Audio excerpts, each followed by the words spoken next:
24 hours after she took a bullet meant for a Marine. Emma Caldwell heard the sound that doesn't belong in a quiet neighborhood.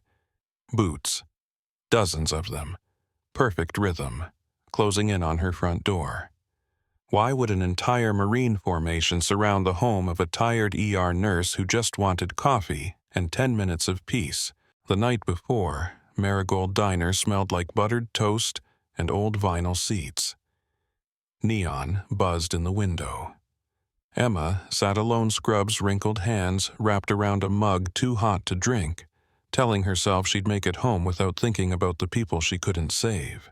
Then the bell over the door rang and the room went cold. Stay to the end, and you'll learn what to do when violence arrives faster than thought. Like this video and comment where you're watching from. The boots on Magnolia Lane faded from Emma Caldwell's ears the moment she blinked, because her body still lived inside the sound of the night before. St. Bridget Medical was where the day started, and where time stopped meaning anything. At 4:06 a.m., the ambulance bay doors slammed open, and a paramedic shouted, "2-minute ETA chest pain unstable." The words hit the air like a flare. Nurses moved without speaking. The charge board filled with names that would blur together by noon.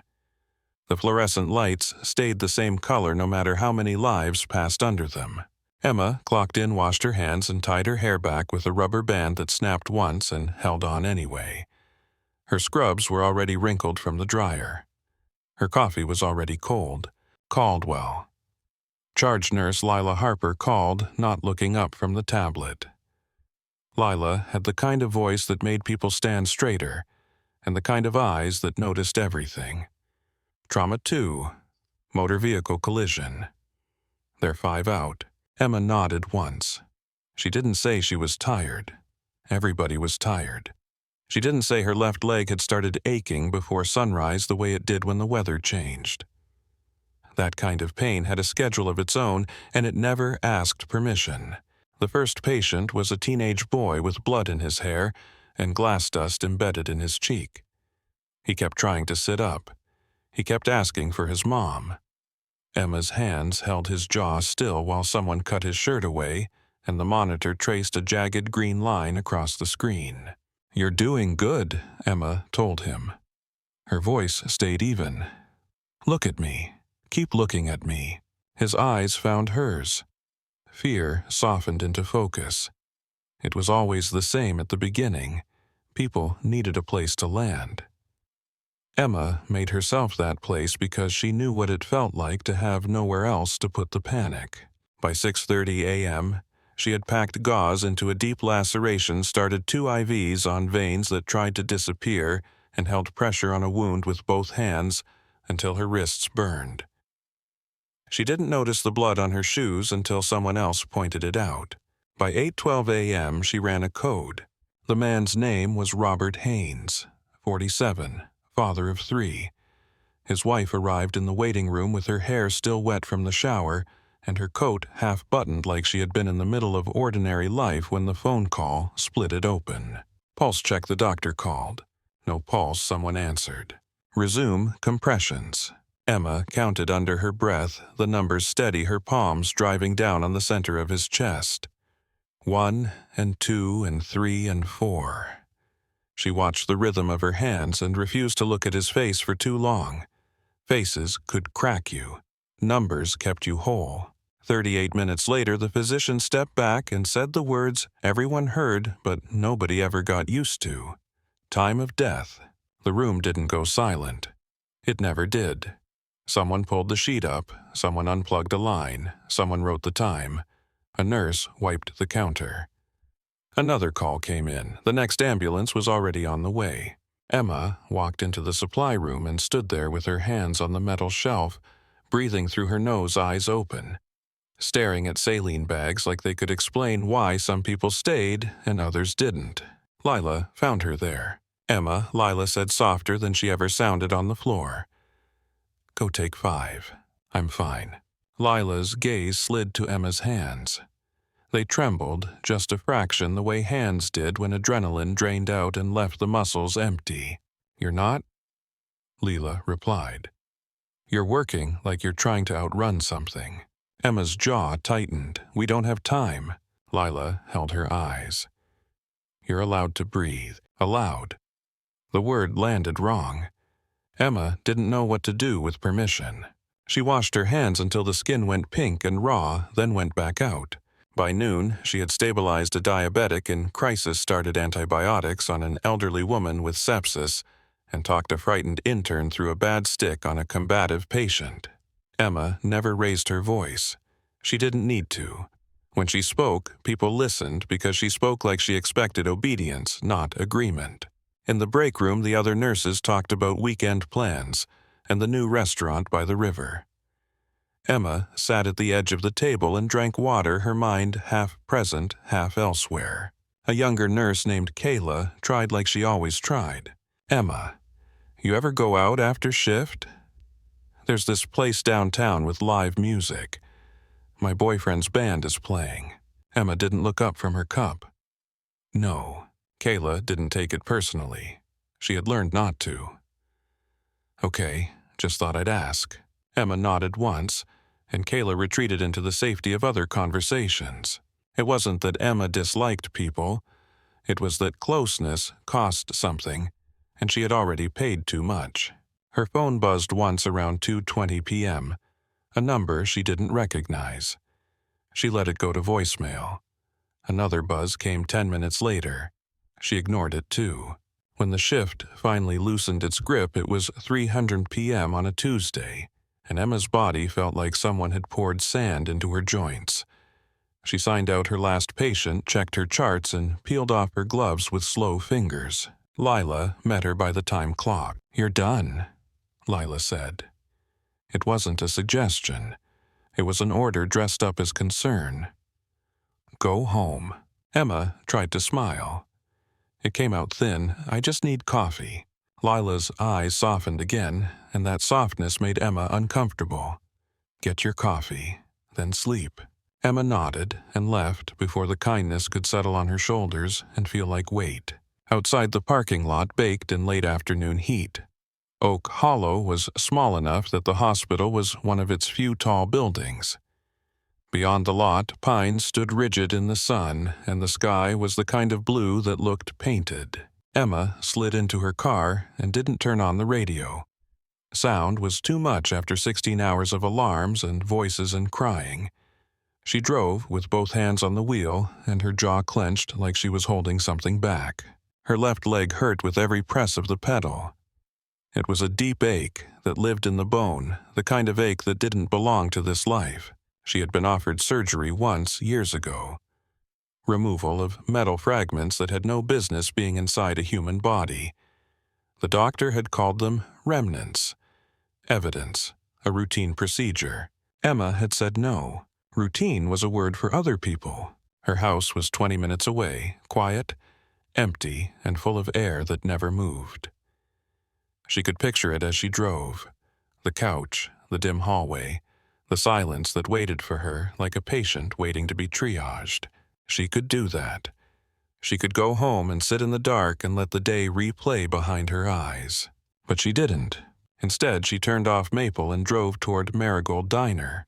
The diner sat near the edge of town, where the highway cut past fields and a few tired strip malls. It was the kind of place that had survived because it didn't try to be anything new. The sign buzzed in red and gold. The windows held the reflection of late afternoon sun. The parking lot smelled like hot asphalt and faint grease.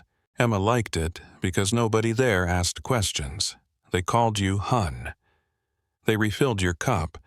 They slid plates across the counter and let you sit with your thoughts as long as you bought something. The bell above the door chimed when she stepped inside. Warm air wrapped around her, thick with coffee and fried onions. A fan turned lazily near the ceiling. Vinyl booths lined the windows. At the counter, chrome stools caught the light.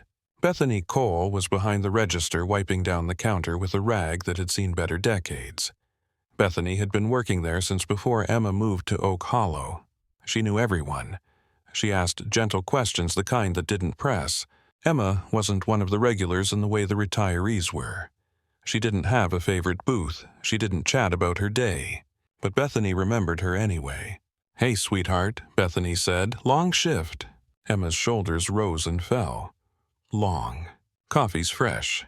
Emma nodded and slid into a booth by the window, the same booth she always chose. Corner angle, clear line of sight to the door. Habit that looked like preference if you didn't know what you were looking at. Bethany brought a mug without asking. The ceramic was chipped near the handle. The coffee was too hot. Emma wrapped her hands around it anyway and let the heat seep into her palms. For the first time all day she let her gaze soften. The diner was half full. An older couple sat across from each other, holding hands, their fingers intertwined as if the world could not break them apart. Two construction workers argued about football, their voices loud but friendly. A teenage girl in a cheer uniform ate fries while scrolling on her phone. A Vietnam veteran named Roy Delaney sat alone at the far end of the counter, sipping iced tea and watching everything with eyes that had seen too much and decided to keep watching anyway. And then Emma noticed him. A young man sat near the middle of the counter, shoulders squared back straight in a posture that didn't belong under fluorescent lights. Desert camis, fresh haircut, a duffel bag tucked against the base of his stool like it might be stolen if he looked away. A slice of apple pie sat in front of him, barely touched. He wasn't eating so much as moving the fork toward his mouth and then stopping like his body remembered the routine and his mind refused the comfort. His eyes tracked movement the way Emma's did. Not curious, not nosy, measuring. The distance between tables, the sightline to the exit, the placement of people. 1,000-yard stare softened into something less dramatic, but still unmistakable. The look of someone who had been awake too long in places where the night had teeth. Emma took a slow breath. She could have ignored him. She had gotten very good at minding her own business. She could have stayed in her booth and let him have his pie and his silence. But her gaze kept returning to him not because she wanted to intrude, but because she recognized a part of him that didn't come from any civilian story. He lifted his coffee cup and paused when a spoon clinked against a plate 2 booths away. His muscles tensed just a fraction, then eased when nothing followed. He noticed the entrance bell even when he didn't turn his head. He held his fork like he didn't trust it. Emma looked down at her own hands and saw the same thing in the way her fingers gripped the mug. She had worn that look for years after coming home. Some days she still wore it. Bethany moved behind the counter, her voice bright. "Noah, you want a refill?" The Marine's head lifted at the sound of his name, and for the first time his expression changed. He didn't smile, but something in him loosened, like Bethany's familiarity anchored him. "Yes, ma'am," he said. The "yes, ma'am" made Bethany chuckle. "Honey, you can call me Bethany. I'm not your drill sergeant." He gave a small nod that was almost a smile. "Yes, Bethany." Emma watched his hands as he held the cup. Strong hands. Careful hands. Hands that had carried weight. Bethany poured coffee and leaned closer, lowering her voice. "You got family here in town?" Noah stared at the cup for a second before answering. "No, ma'am. Just passing through." Bethany's eyebrows lifted. Passing through in uniform. Noah's jaw worked. "I just got back." Bethany's expression softened, and she patted his shoulder with a tenderness that made Emma's throat tighten. "Welcome home, then." Noah nodded once, eyes dropping back to his pie. Emma turned her gaze to the window. Outside, Oak Hollow moved in slow afternoon rhythm. A couple walked a dog.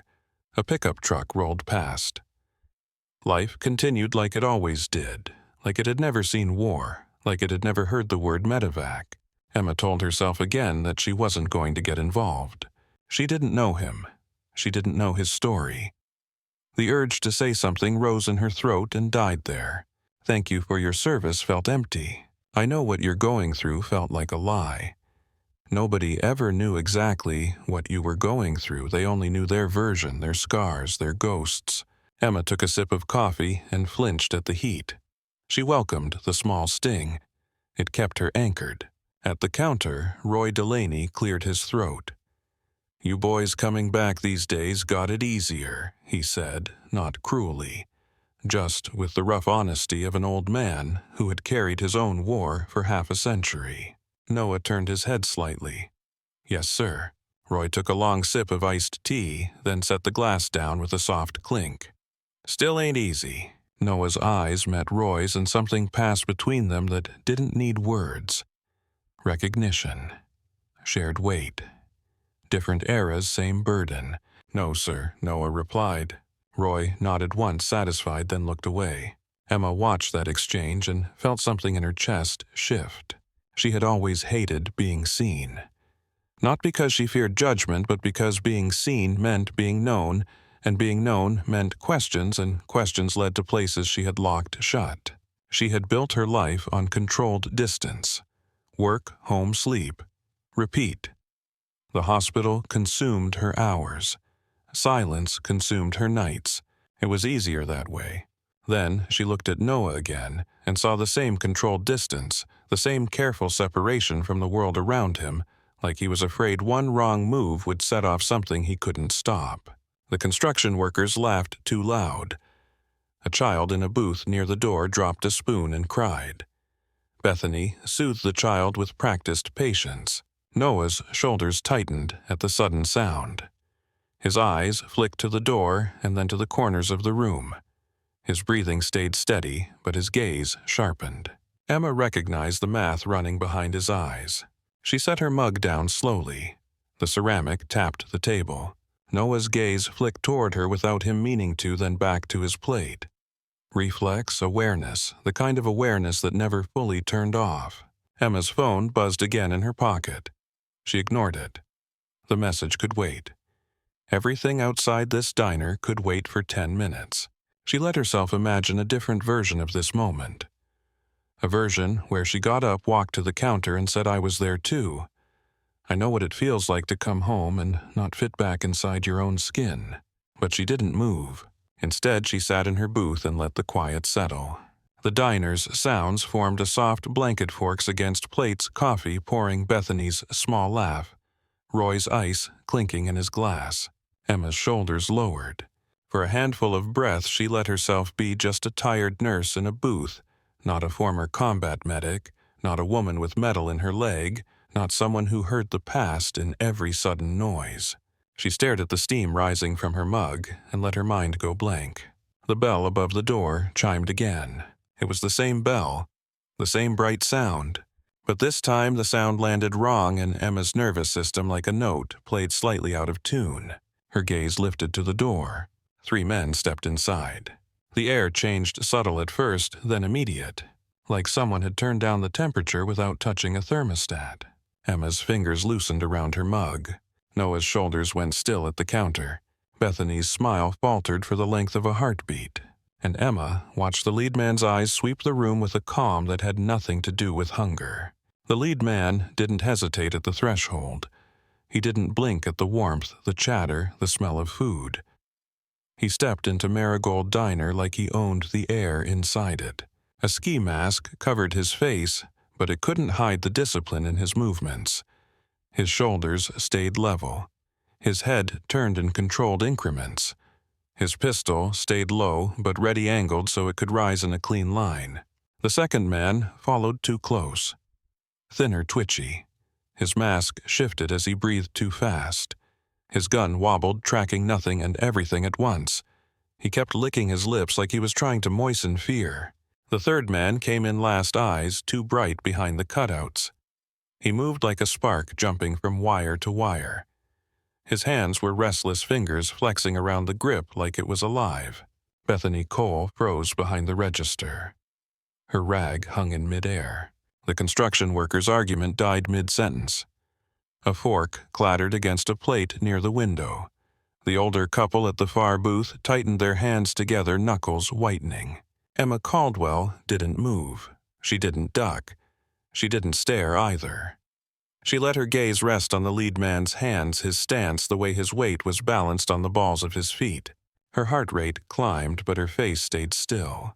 The bell over the door settled its cheerful jingle, fading into a silence that felt wrong for a diner. The lead man lifted his pistol just enough to be understood. "Everybody stays right where they are," he said. His voice was steady. not loud, not rushed. A voice that expected compliance the way gravity expected falling. The wired man's head snapped toward Bethany. "Register," he barked, and his word came out too sharp like it hurt him to say it. Bethany's hands rose slowly. "Okay, honey," she said, voice thin but controlled. "Okay, just take it easy." The twitchy one's gun shook harder when she spoke. His finger floated close to the trigger. His breathing got louder inside the mask, a wet rasp that filled the quiet. Roy Delaney sat at the counter with his iced tea untouched. He didn't speak. He didn't lift his hands. He watched the way he had watched everything since 1971, eyes narrowed, body still. Noah Bennett's spine stiffened on his stool.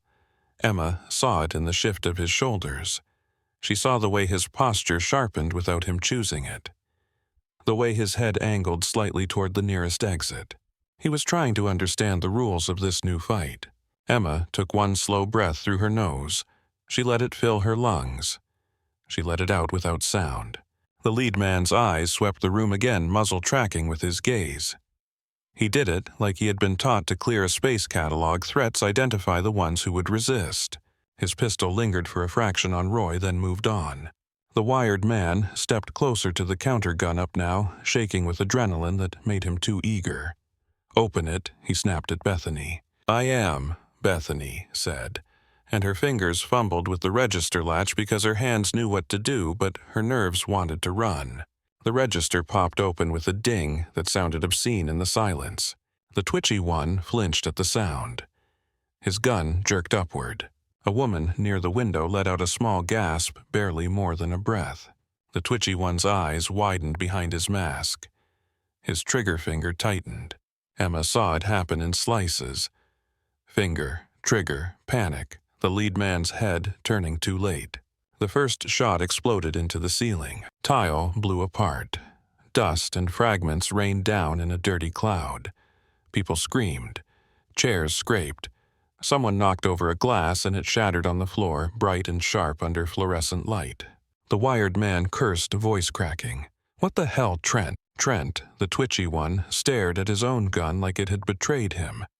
"I didn't," he started. "Shut up," the lead man cut in. His voice snapped like a command. "Everybody down, now!"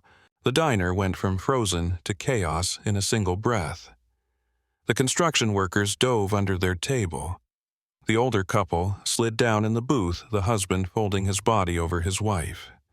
The teenage girl screamed and crawled toward the wall, her cheer uniform flashing bright against dirty tile. Bethany clutched the register with both hands like she could keep it from flying away. Her eyes were huge. Her mouth moved, but no sound came out. Noah Bennett's body reacted before thought could catch it. His right hand started toward his hip. Emma saw the motion and felt a cold drop in her stomach. Not because Noah meant to draw a weapon, because muscle memory didn't ask permission. Because the lead man saw it too. The lead man's pistol lifted, smooth and precise. His muzzle lined up on Noah's chest with the kind of efficiency that came from training and repetition. Noah's hand froze mid-reach. His eyes flicked down, realizing too late that there was nothing there to grab. A beat of terrible stillness settled in the middle of the chaos. In that beat, Emma's mind did the kind of math she had not done in 8 years, the kind that lived in blood and seconds. Distance from her booth to the counter, the angle of the shooter's arm, Noah's position on the stool, the time it would take a finger to finish a squeeze. Her body moved before her thoughts formed words. She pushed up from the booth so hard the table jolted.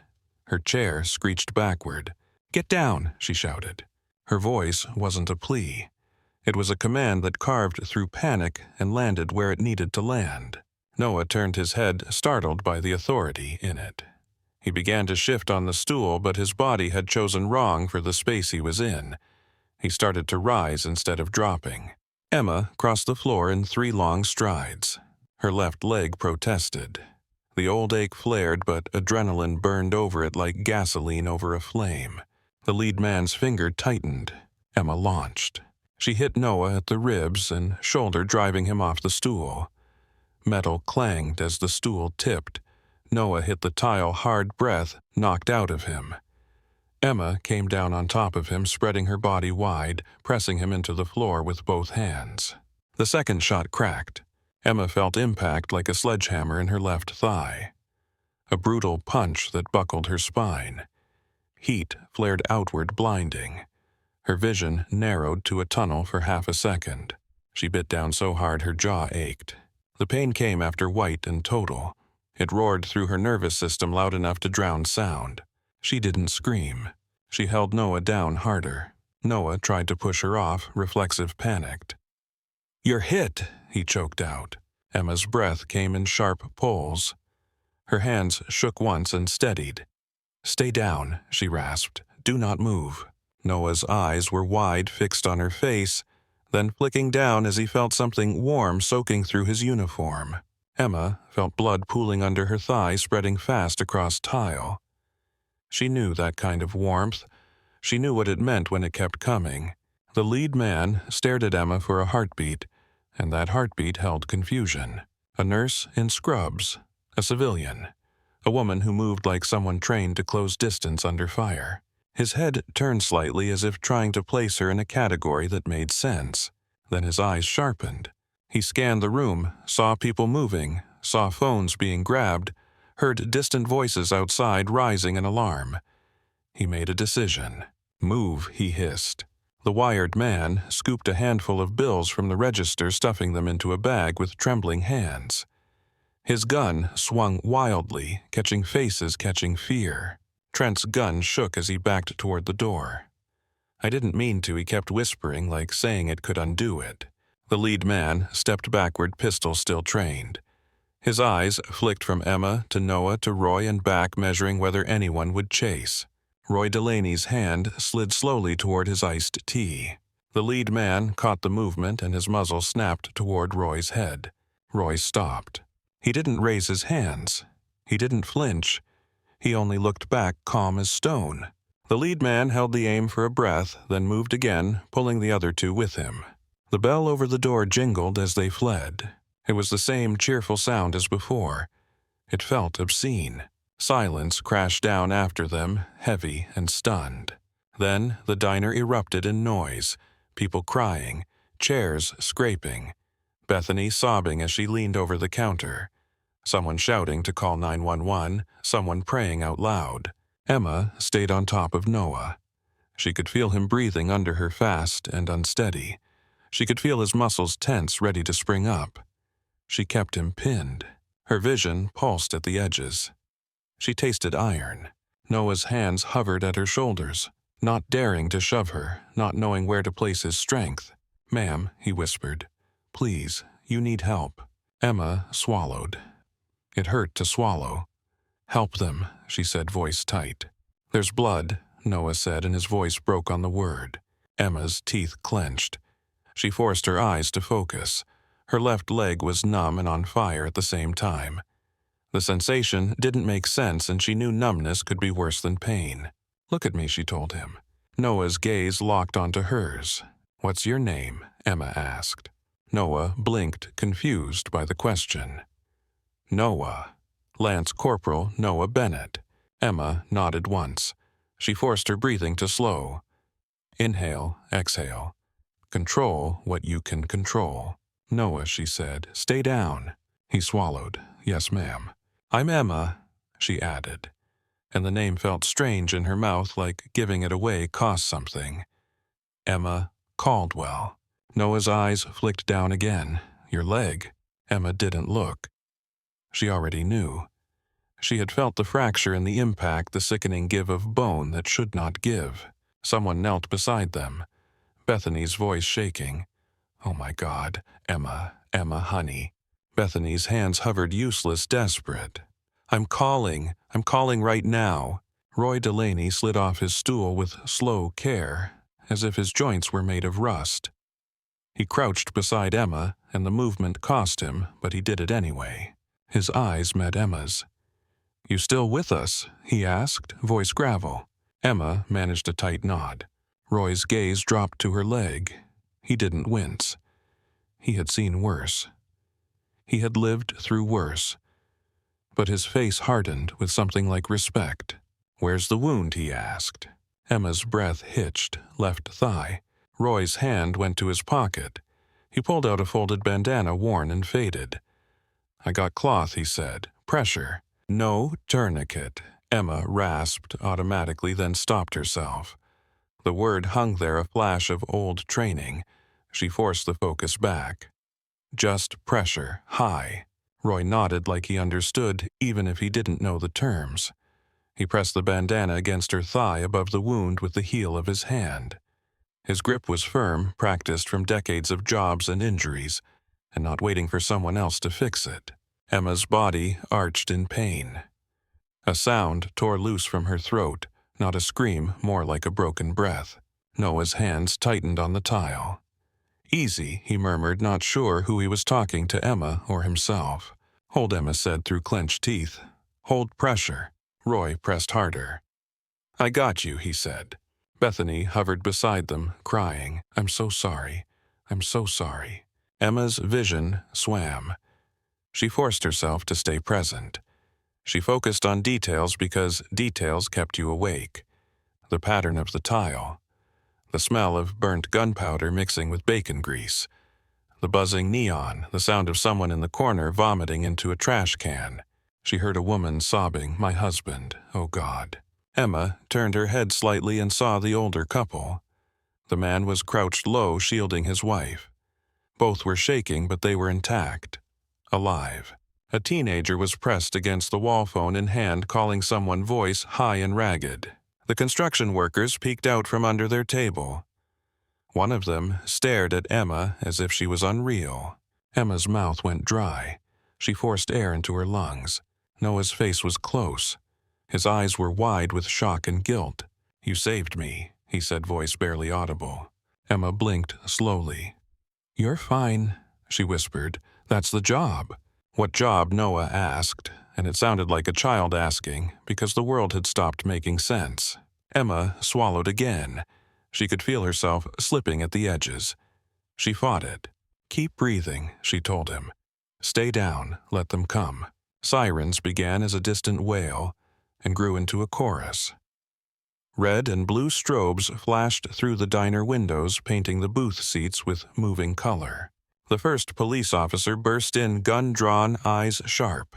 "Hands. I need to see hands." People raised their hands with shaking fingers.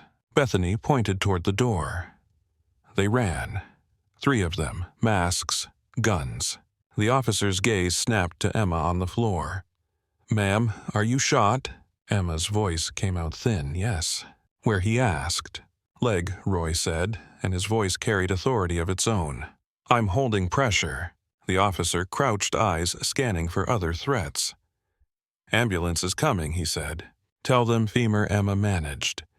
The words felt heavy. Her tongue wanted to stop moving. "Tell them possible fracture." The officer stared at her.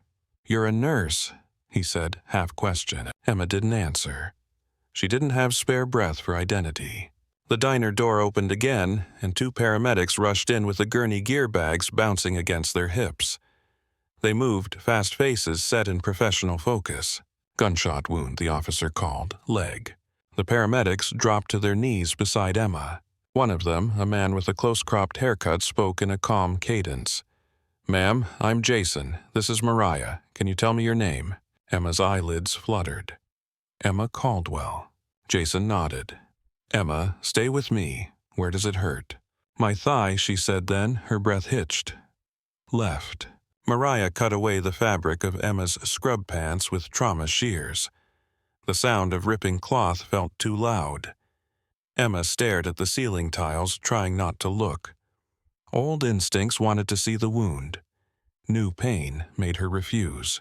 Mariah's voice stayed steady. "Entry wound lateral, lots of bleeding." Jason's hands moved quickly, gloved fingers firm. He looked at Roy. "Sir, good job holding pressure. Keep that for a second." Roy shifted slightly, letting Jason position gauze and apply a tighter seal. Mariah reached for a pressure bandage and wrapped it with efficient speed. Noah sat up too fast, forgetting Emma's order. "Is she going to die?" he blurted. Emma's hand shot out and grabbed his sleeve with surprising strength. "Noah," she hissed. He froze, eyes snapping to hers. "Stay," she whispered. "Down." Noah swallowed hard and lowered himself back toward the floor, shoulders tense. Mariah glanced at him. "You her family?" she asked. Noah's voice cracked. "No, I'm—" He stopped because he didn't know what he was to her. A stranger, a reason, a life. "I'm the one she covered," he finished. Mariah's eyes softened for half a heartbeat, then hardened back into focus. "Okay. Stay back." Jason slid his arms under Emma's shoulders. "We're going to move you onto the gurney, Emma. On 3, 1, 2, 3. Pain tore through her as they lifted her. The world flashed white. Emma's breath came in a harsh, involuntary sound. She gripped the edge of the gurney with both hands, nails biting into plastic. Noah stood again, ignoring Mariah's warning, hovering beside the gurney like he didn't know where else to put himself. His face was pale under fluorescent light. His camis were streaked with blood. "Ma'am," he said, and his voice trembled. "Emma, I'm sorry. I'm sorry." Emma's eyes found his. She forced her voice through the pain. "Stop talking," she rasped. "Breathe." Noah nodded once, like he had been corrected by someone who outranked him. They rolled her toward the door. The diner's patrons parted in a stunned corridor. Bethany reached out as Emma passed, fingertips brushing Emma's shoulder like she could anchor her. "I'll come," Bethany whispered. "I'll come to the hospital, I swear." Emma didn't answer. She couldn't. Outside, late afternoon light hit her face too bright. The sky looked calm in a way that made her angry. They loaded her into the ambulance. Jason climbed in with her. Mariah followed, pulling the doors shut. The world narrowed to the box of the ambulance, the smell of antiseptic, the vibration of the engine. Jason pressed a hand to Emma's shoulder, grounding her. "Emma, stay with me, look at me." Emma tried. Her vision blurred. She tasted iron again. Her ears rang faintly as if gunshots had left a residue in the air. Jason checked her vitals. "Blood pressure's dropping," he muttered to Mariah. Mariah leaned over, voice crisp. "Starting fluids." Emma turned her head slightly toward the small window in the back doors. She could see Noah outside for a moment, standing on the curb, hands clenched at his sides. A police officer spoke to him, gesturing, but Noah didn't seem to hear. He watched the ambulance like it was carrying the center of his world. The siren rose and the ambulance lurched forward. The streets of Oak Hollow blurred past in flashing red and white reflections. Emma's eyelids dipped. She fought them open. Jason's voice stayed with her steady. "Emma, keep your eyes open. Talk to me. Any allergies?" "None," she whispered. "Any meds?" "Just ibuprofen," she said, and the answer felt absurd. Jason nodded. "Okay, stay with me." The ambulance hit a bump. Pain lanced through her thigh and up her spine. Emma's breath fractured. Her hand reached automatically for the side rail, gripping tight. Mariah squeezed Emma's hand once, quick and firm. "You're doing good," she said. Emma turned her face toward the ceiling. The lights above her flickered with the movement. She focused on the pattern of the plastic housing. Focus on anything that wasn't the pain. St. Bridget Medical appeared ahead, bright and sterile. The ambulance backed into the bay. Doors opened. Cool air rushed in. Hands lifted her, rolled her out, rushed her under the harsh hospital lights. Voices layered over each other. Gunshot wound, left thigh, possible femur fracture, hypotensive, 2 large-bore IVs. Emma's world became a tunnel again. The emergency department smelled like bleach and urgency. A doctor leaned over her. "Emma Caldwell, can you hear me?" Emma's lips moved. "Yes." The doctor's eyes narrowed as recognition flickered. "You work here." Emma tried to nod. It hurt too much. "ER," she whispered. The doctor's jaw tightened. "Get trauma surgery. Ortho on call, now." They rolled her through double doors. She caught flashes of faces, colleagues' eyes wide with shock. Someone said her name. Someone else swore under their breath. The gurney turned a corner. The ceiling lights streaked overhead. Emma heard footsteps behind the chaos, fast and heavy, and she knew that rhythm without seeing it.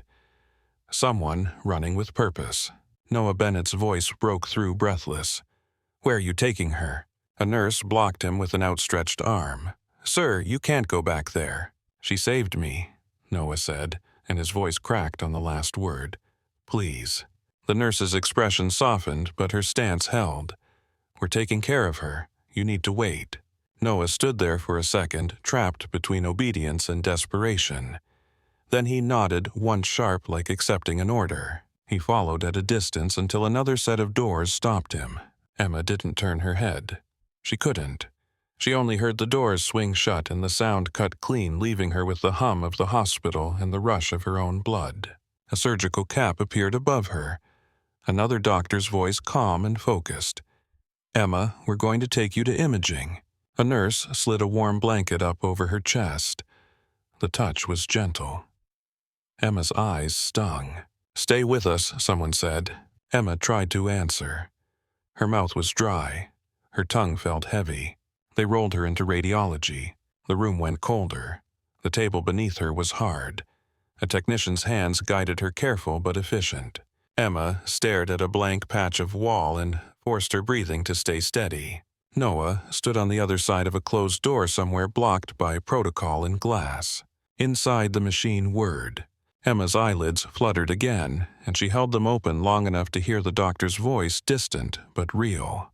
"Call ortho," the doctor said, "now." And then the world narrowed to light metal and the clean, relentless speed of a hospital that knew exactly what to do when seconds mattered. The imaging room smelled like cold plastic and disinfectant, the kind of clean that never felt gentle. Emma lay still while strangers moved around her with practiced speed. She kept her eyes on a scuff mark in the ceiling tile and forced her breathing into counts. In, out, in, out. She could not afford to drift. A doctor leaned in close enough that Emma could see the faint crease between his brows. "Emma, we need you to stay awake for me," he said. Voice low and controlled. "I'm awake," she whispered, and heard how thin it sounded. A nurse tightened a blood pressure cuff around her arm. Another hand slid a warm blanket higher over her chest. Warmth felt wrong against the fire in her leg. The radiology tech spoke without looking up. "We have a clear femur fracture." The doctor exhaled, once clipped and sharp. "Get ortho. Trauma surgery, now." Emma heard the word fracture and felt the old part of her mind take inventory. A femur was not just a bone, it was a river. Break it, and you could bleed to death without a single drop leaving your body. She tried to lift her head and failed. "Do not move," the nurse said, gentle and firm. "We have you." Emma's eyes fluttered. The room tilted, then leveled. She swallowed against nausea that rose with the pain. The doctor's face sharpened in concern. "Emma, look at me." She did. She found his eyes, locked on, stayed there. "Good," he said. "You are doing good. It was the kind of thing you said to a patient because you needed them to keep fighting, not because the situation deserved praise." Someone pushed through the doorway. A woman in a surgical cap, her hair tucked away, her expression set in focus. Dr. Elena Sato, orthopedic surgeon. Emma knew her only by reputation, the hands that fixed what should not be fixable. Dr. Sato stepped to the monitor where the images glowed. Her eyes moved quickly, tracking the fracture pattern, the fragments, the jagged disruption where bone should have been continuous. She did not speak for a full breath. Then she pointed with a gloved finger. "Comminuted fracture," she said. "Multiple fragments. This is not a simple repair." The doctor beside Emma nodded. "We are taking her to the operating room." Dr. Sato's gaze shifted slightly, and her eyes narrowed as she leaned closer to the screen. Her finger moved lower, tracing a constellation of tiny bright specks embedded deeper in the tissue. She paused. Those specks did not belong to the fresh injury. "Stop," she said. The room quieted, not with silence but with attention. Nurses and techs turned their faces toward the monitor. Dr. Sato tilted her head, studying. "These fragments," she murmured, "they are older." The doctor looked, then frowned. "Metallic densities." Dr. Sato's eyes stayed locked on the image. Old shrapnel, she said. Not from today. Emma's throat tightened, and for a second she tasted Afghanistan in the back of her mouth. Dust. Heat. Copper. A nurse glanced from the screen to Emma. "Ma'am, have you had a previous injury to this leg?" Emma's lips parted. She tried to answer and found only breath. Dr. Sato looked down at Emma for the first time, really looked. "Emma Caldwell," she said, reading the wristband. "You work at St. Bridget." Emma blinked. Dr. Sato's voice softened a fraction. "We are going to fix you. But I need you to stay with us." Emma forced the words out. "Do it." Dr. Sato nodded, once the smallest nod, then turned to the staff. "Prep the operating room. I want blood ready. I want vascular on standby." The phrase vascular on standby landed heavy. Emma understood why. A broken femur could hide catastrophic bleeding. The body could lie until it could not. They moved her out of radiology with speed that felt like wind. The gurney rattled over the threshold. The ceiling lights streaked overhead. Doors opened and closed. Voices layered and merged. 2 units cross-matched. Pressure is dropping. Pain scale. "Do not push narcotics too hard, she is hypotensive." Emma gripped the rail. She could feel her pulse in her throat. She could feel cold sweat gather at her hairline. Her hands were steady anyway. Not because she was brave. Because her body knew this corridor. She had walked it as staff 1,000 times. She had walked worse corridors in worse places. A nurse leaned in close. "Emma, we are going to take you to surgery. You are going to feel sleepy." Emma's eyes searched the moving blur until she found the nurse's face. "Marine," she whispered. "The one at the diner." The nurse hesitated. "The young man who came in with you." "Yes," Emma said, breath-catching. "Is he hurt?" The nurse shook her head. "He is not hurt." A tight exhale left Emma's lungs. Relief was not a warm feeling. It was a loosening of a fist inside her chest. "Good," Emma whispered. They rolled her into a bright pre-op bay. A curtain swayed. A nurse clipped sensors to her chest. The monitor beeped steady, then faster. An anesthesiologist appeared, male, early 40s, calm eyes. "Emma Caldwell," he said. "I am Dr. Paramedic. I am going to take care of your breathing during surgery." Emma stared at him. "I know." He blinked once. "You are staff." "I am," she said. And the words came out flat as if identity were only a function. Dr. Paramedic leaned closer. "I need you to answer a few questions for me." "Allergies?" "None." "Medical history?" Emma's jaw tightened. "Old injury." Dr. Paramedic's eyes flicked toward her leg, then toward the X-rays. He did not ask more. He did not have to. He nodded toward the IV line. "I'm going to give you medication now. It will feel cold in your arm." Emma felt the cold creep upward. Her vision blurred at the edges. Dr. Sato stepped into view again. Her face composed, her eyes intent. "Emma," she said, "this will take time, but you are coming out of this." Emma tried to nod and could not. Her eyelids got heavy. "Emma," Dr. Sato said again, firm. "Stay with me, look at me." Emma forced her eyes open. She found Dr. Sato's gaze and held it. Then the world slipped sideways, the ceiling lights smearing into a white ribbon, the beeping monitor turning distant, and Emma fell into darkness without choosing it. In the waiting room, Noah Bennett sat like a statue that had been carved out of guilt. He had refused the scrubs the hospital staff offered. It felt wrong to change. It felt wrong to wash Emma off him. Her blood had soaked into the fibers of his uniform and stiffened the fabric. He wore it like a mark he did not deserve. A police detective approached him with a notebook and a face that looked tired in a different way than hospital tired. The detective's name badge read Hollis. Lance Corporal Bennett, Detective Hollis, said, voice measured. "I need your statement." Noah looked up. His eyes were red around the edges. He had not cried. He had not blinked enough. "Yes, sir," Noah said. Detective Hollis flipped open the notebook. "Start from the beginning." Noah's hands tightened in his lap. He stared at a point on the floor as if it could hold him upright. "We were eating," Noah said. "It was normal." Detective Hollis did not react to the word normal. He kept his pen poised. Noah swallowed hard. 3 men came in. Masks, guns. They told everyone to stay still. One of them fired. Hit the ceiling. People panicked. Detective Hollis nodded, and then Noah's throat worked. The leader saw me move. My hand went to my hip. I did not even think. There was no weapon. I am on leave. Detective Hollis's pen scratched quietly. Then Miss Caldwell. Noah's eyes lifted. She yelled. She moved. She hit me and pulled me down. I did not know her. I did not know her name. She covered me. Detective Hollis's expression shifted a flicker of something like disbelief, then respect. She took the round. Noah nodded once. "Yes, sir." Detective Hollis leaned slightly forward. "Why did she do that?" Noah stared at him. He looked like he wanted the answer to exist somewhere outside his own chest. "I do not know," he whispered. "I do not know why a stranger would do that." Detective Hollis did not write for a moment. "How old are you, son?" 22. Detective Hollis's eyes softened. "And you have been back how long?" Noah blinked. 2 days. Detective Hollis exhaled. "You should be eating pie. You should be sleeping. You should not be sitting in a hospital waiting room with someone else's blood on you."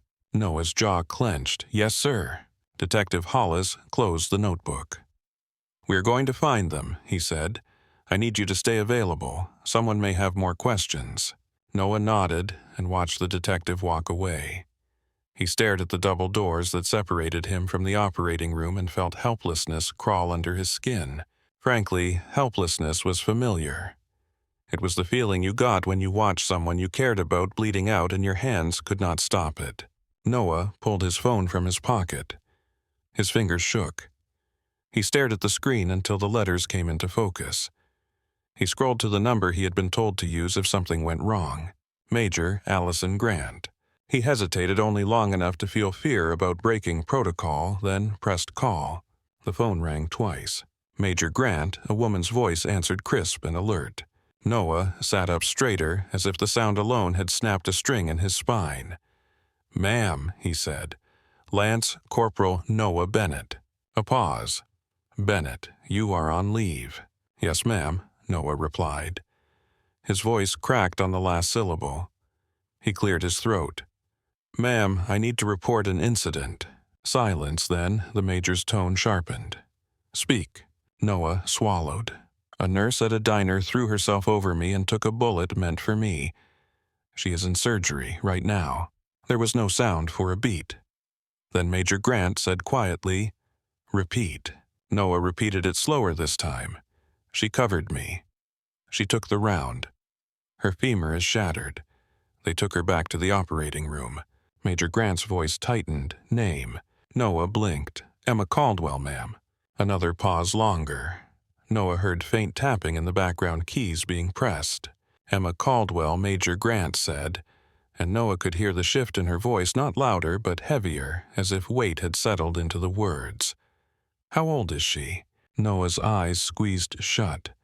"I do not know, ma'am. 30s, maybe." "Where are you?" Major Grant asked. "St. Bridget Medical, Oak Hollow, North Carolina." A third pause. Noah heard a breath measured. Major Grant spoke again, and now there was a different kind of control in her tone. "Bennett, stay there. Do not leave the hospital." "Yes, ma'am." "Do not change clothes," Major Grant added, and Noah froze. "Ma'am, your uniform tells people who you are," Major Grant said. "Right now it matters." Noah's throat tightened. "Yes, ma'am." Major Grant's voice dropped. "You said she threw herself over you. Did she say anything?" Noah stared at the memory like it was a photograph burned into him. "She yelled, 'Get down.' Then she told me to stay down. She asked my name. She told me I was going home." Major Grant exhaled once. "She is one of ours," she said. Noah's eyes widened. "Ma'am?"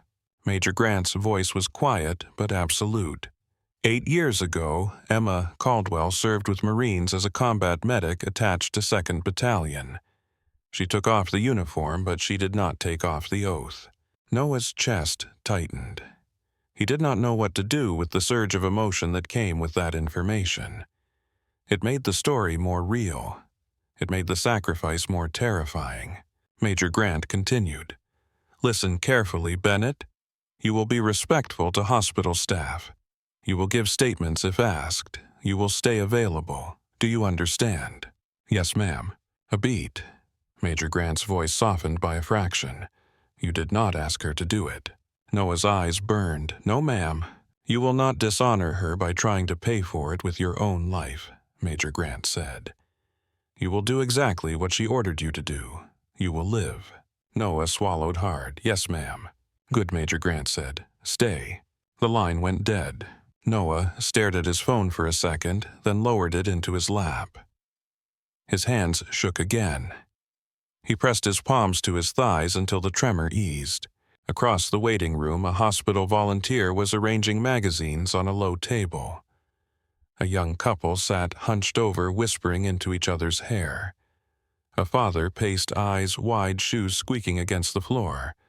The waiting room smelled like old coffee and hand sanitizer. Noah's world narrowed to the double doors. Every few minutes, a nurse pushed through them, face-focused, moving quickly. Noah tried to read their expressions and failed. He stood once, then sat again. He took a breath and tasted Emma's blood in his imagination. His phone buzzed. A text from a number he did not recognize. Semper Fi. Where are you? Noah blinked. Another buzz. We heard about Oak Hollow. Hospital name. Another. This is Gunny Reyes. Confirm. Noah stared at the screen. His fingers hovered above the keyboard. He did not answer immediately because part of him still could not believe a private moment in a diner had reached beyond the walls of Oak Hollow. His phone buzzed again, and this time it was not a text. It was a call from an unknown number. Noah answered. This is Sergeant Mallory, a man said, voice brisk. You Bennett? Yes, Noah replied. Good. Major Grant told me to reach out. You at St. Bridget. Yes? Stay put, Sergeant Mallory said. Do not go anywhere. Noah's jaw tightened. Yes, Sergeant. A pause. The sergeant's voice shifted rougher. You see her again, you tell her she is not alone. Noah swallowed. Yes, Sergeant. The call ended. Noah stared at his phone again. Another message came through. Then another, then another. Names, units, places across the country. People he had never met speaking as if they knew Emma, as if they owed her. He did not understand the mechanism, the network, the chain. He only felt the result. The Marine Corps was a living thing, a nervous system that reacted when one of its own was injured. Noah looked down at his hands. They were still shaking. He set the phone on the chair beside him and pressed his knuckles to his lips. He did not pray. He did not have words for prayer. He only tried to stay solid enough not to break apart in front of strangers. Hours passed in a strange blend of stillness and motion. Noah watched nurses carry trays through double doors. He watched a janitor mop a spill that did not matter. He watched a television in the corner play a daytime talk show with the volume muted. He watched his own reflection in the darkened screen and barely recognized the man staring back.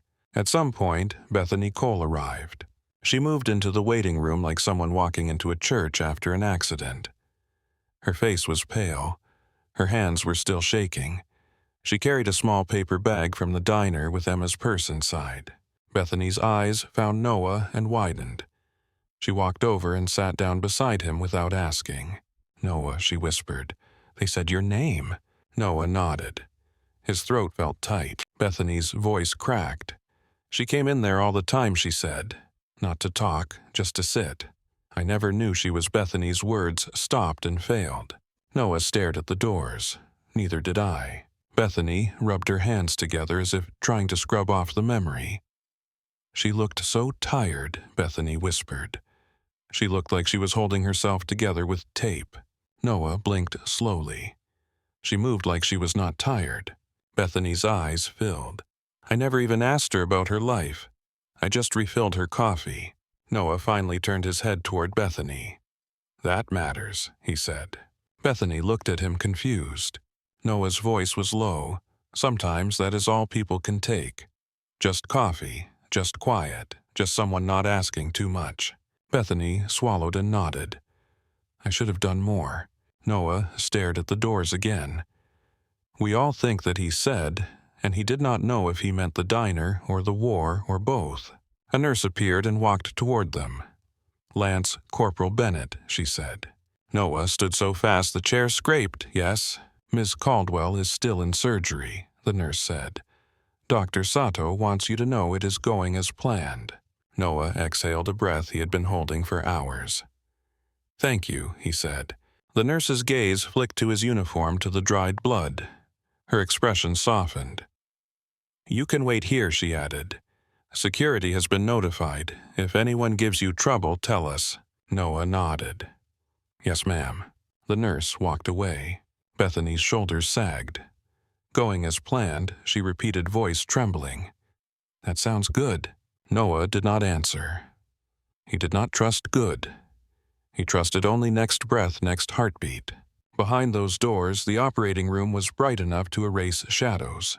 Dr. Elena Sato stood over Emma's leg with hands that did not waver. A surgical drape framed the wound. Metal instruments glinted under the lights. The room hummed with controlled urgency. A nurse called out numbers as if counting could tame blood. Another nurse handed tools without being asked. Dr. Paramedic watched Emma's monitors adjusting medications, keeping her in a safe depth of sleep. Dr. Sato's eyes stayed on bone and tissue. The bullet had done what bullets did. It had torn through muscle and shattered the femur into pieces that no longer resembled a simple structure. Blood seeped and pulsed. The body fought to keep itself alive. Dr. Sato spoke in short commands. Suction, clamp, retractor. Her hands moved with meticulous precision, aligning fragments, stabilizing building structure where chaos had been. At one point, Dr. Sato paused again, and her eyes flicked to the older fragments embedded deeper in the tissue. Old shrapnel, a remnant of a different place, a different day, a different kind of violence. Careful here, Dr. Sato murmured. These fragments are old. Tissue is scarred. A nurse leaned closer. Military injury, the nurse said softly. Dr. Sato did not answer. She only nodded once and continued. Emma's leg became a map of repair. Plates, screws pinning. The kind of work that demanded patience and ruthlessness at the same time. Hours later, Dr. Sato finally stepped back. Her shoulders loosened by a fraction. She looked at the monitors. Stable, not perfect, not safe enough to relax, but alive. Dr. Sato peeled off her gloves, then leaned close to Emma's sleeping face for a moment, as if the patient could hear. Hold on, Dr. Sato whispered a private thing not meant for charts. When Emma was wheeled into recovery, her face looked smaller, drained of color. Her breathing was shallow but steady. Dr. Sato walked out to the waiting room in scrubs stained with the evidence of her work. Her eyes scanned until they found Noah. Noah stood immediately. Bethany stood too. Dr. Sato stopped in front of them. Lance Corporal Bennett, she said. Yes, ma'am, Noah replied, the words automatic. Dr. Sato's gaze held him. She made it through surgery, she said. Her femur was severely damaged. We rebuilt what we could. She has a long recovery. Noah's throat tightened. She will walk, he said. It came out as a need, not a question. Dr. Sato paused. It is too early to promise anything, she said carefully. But she is alive. She is stable. That matters.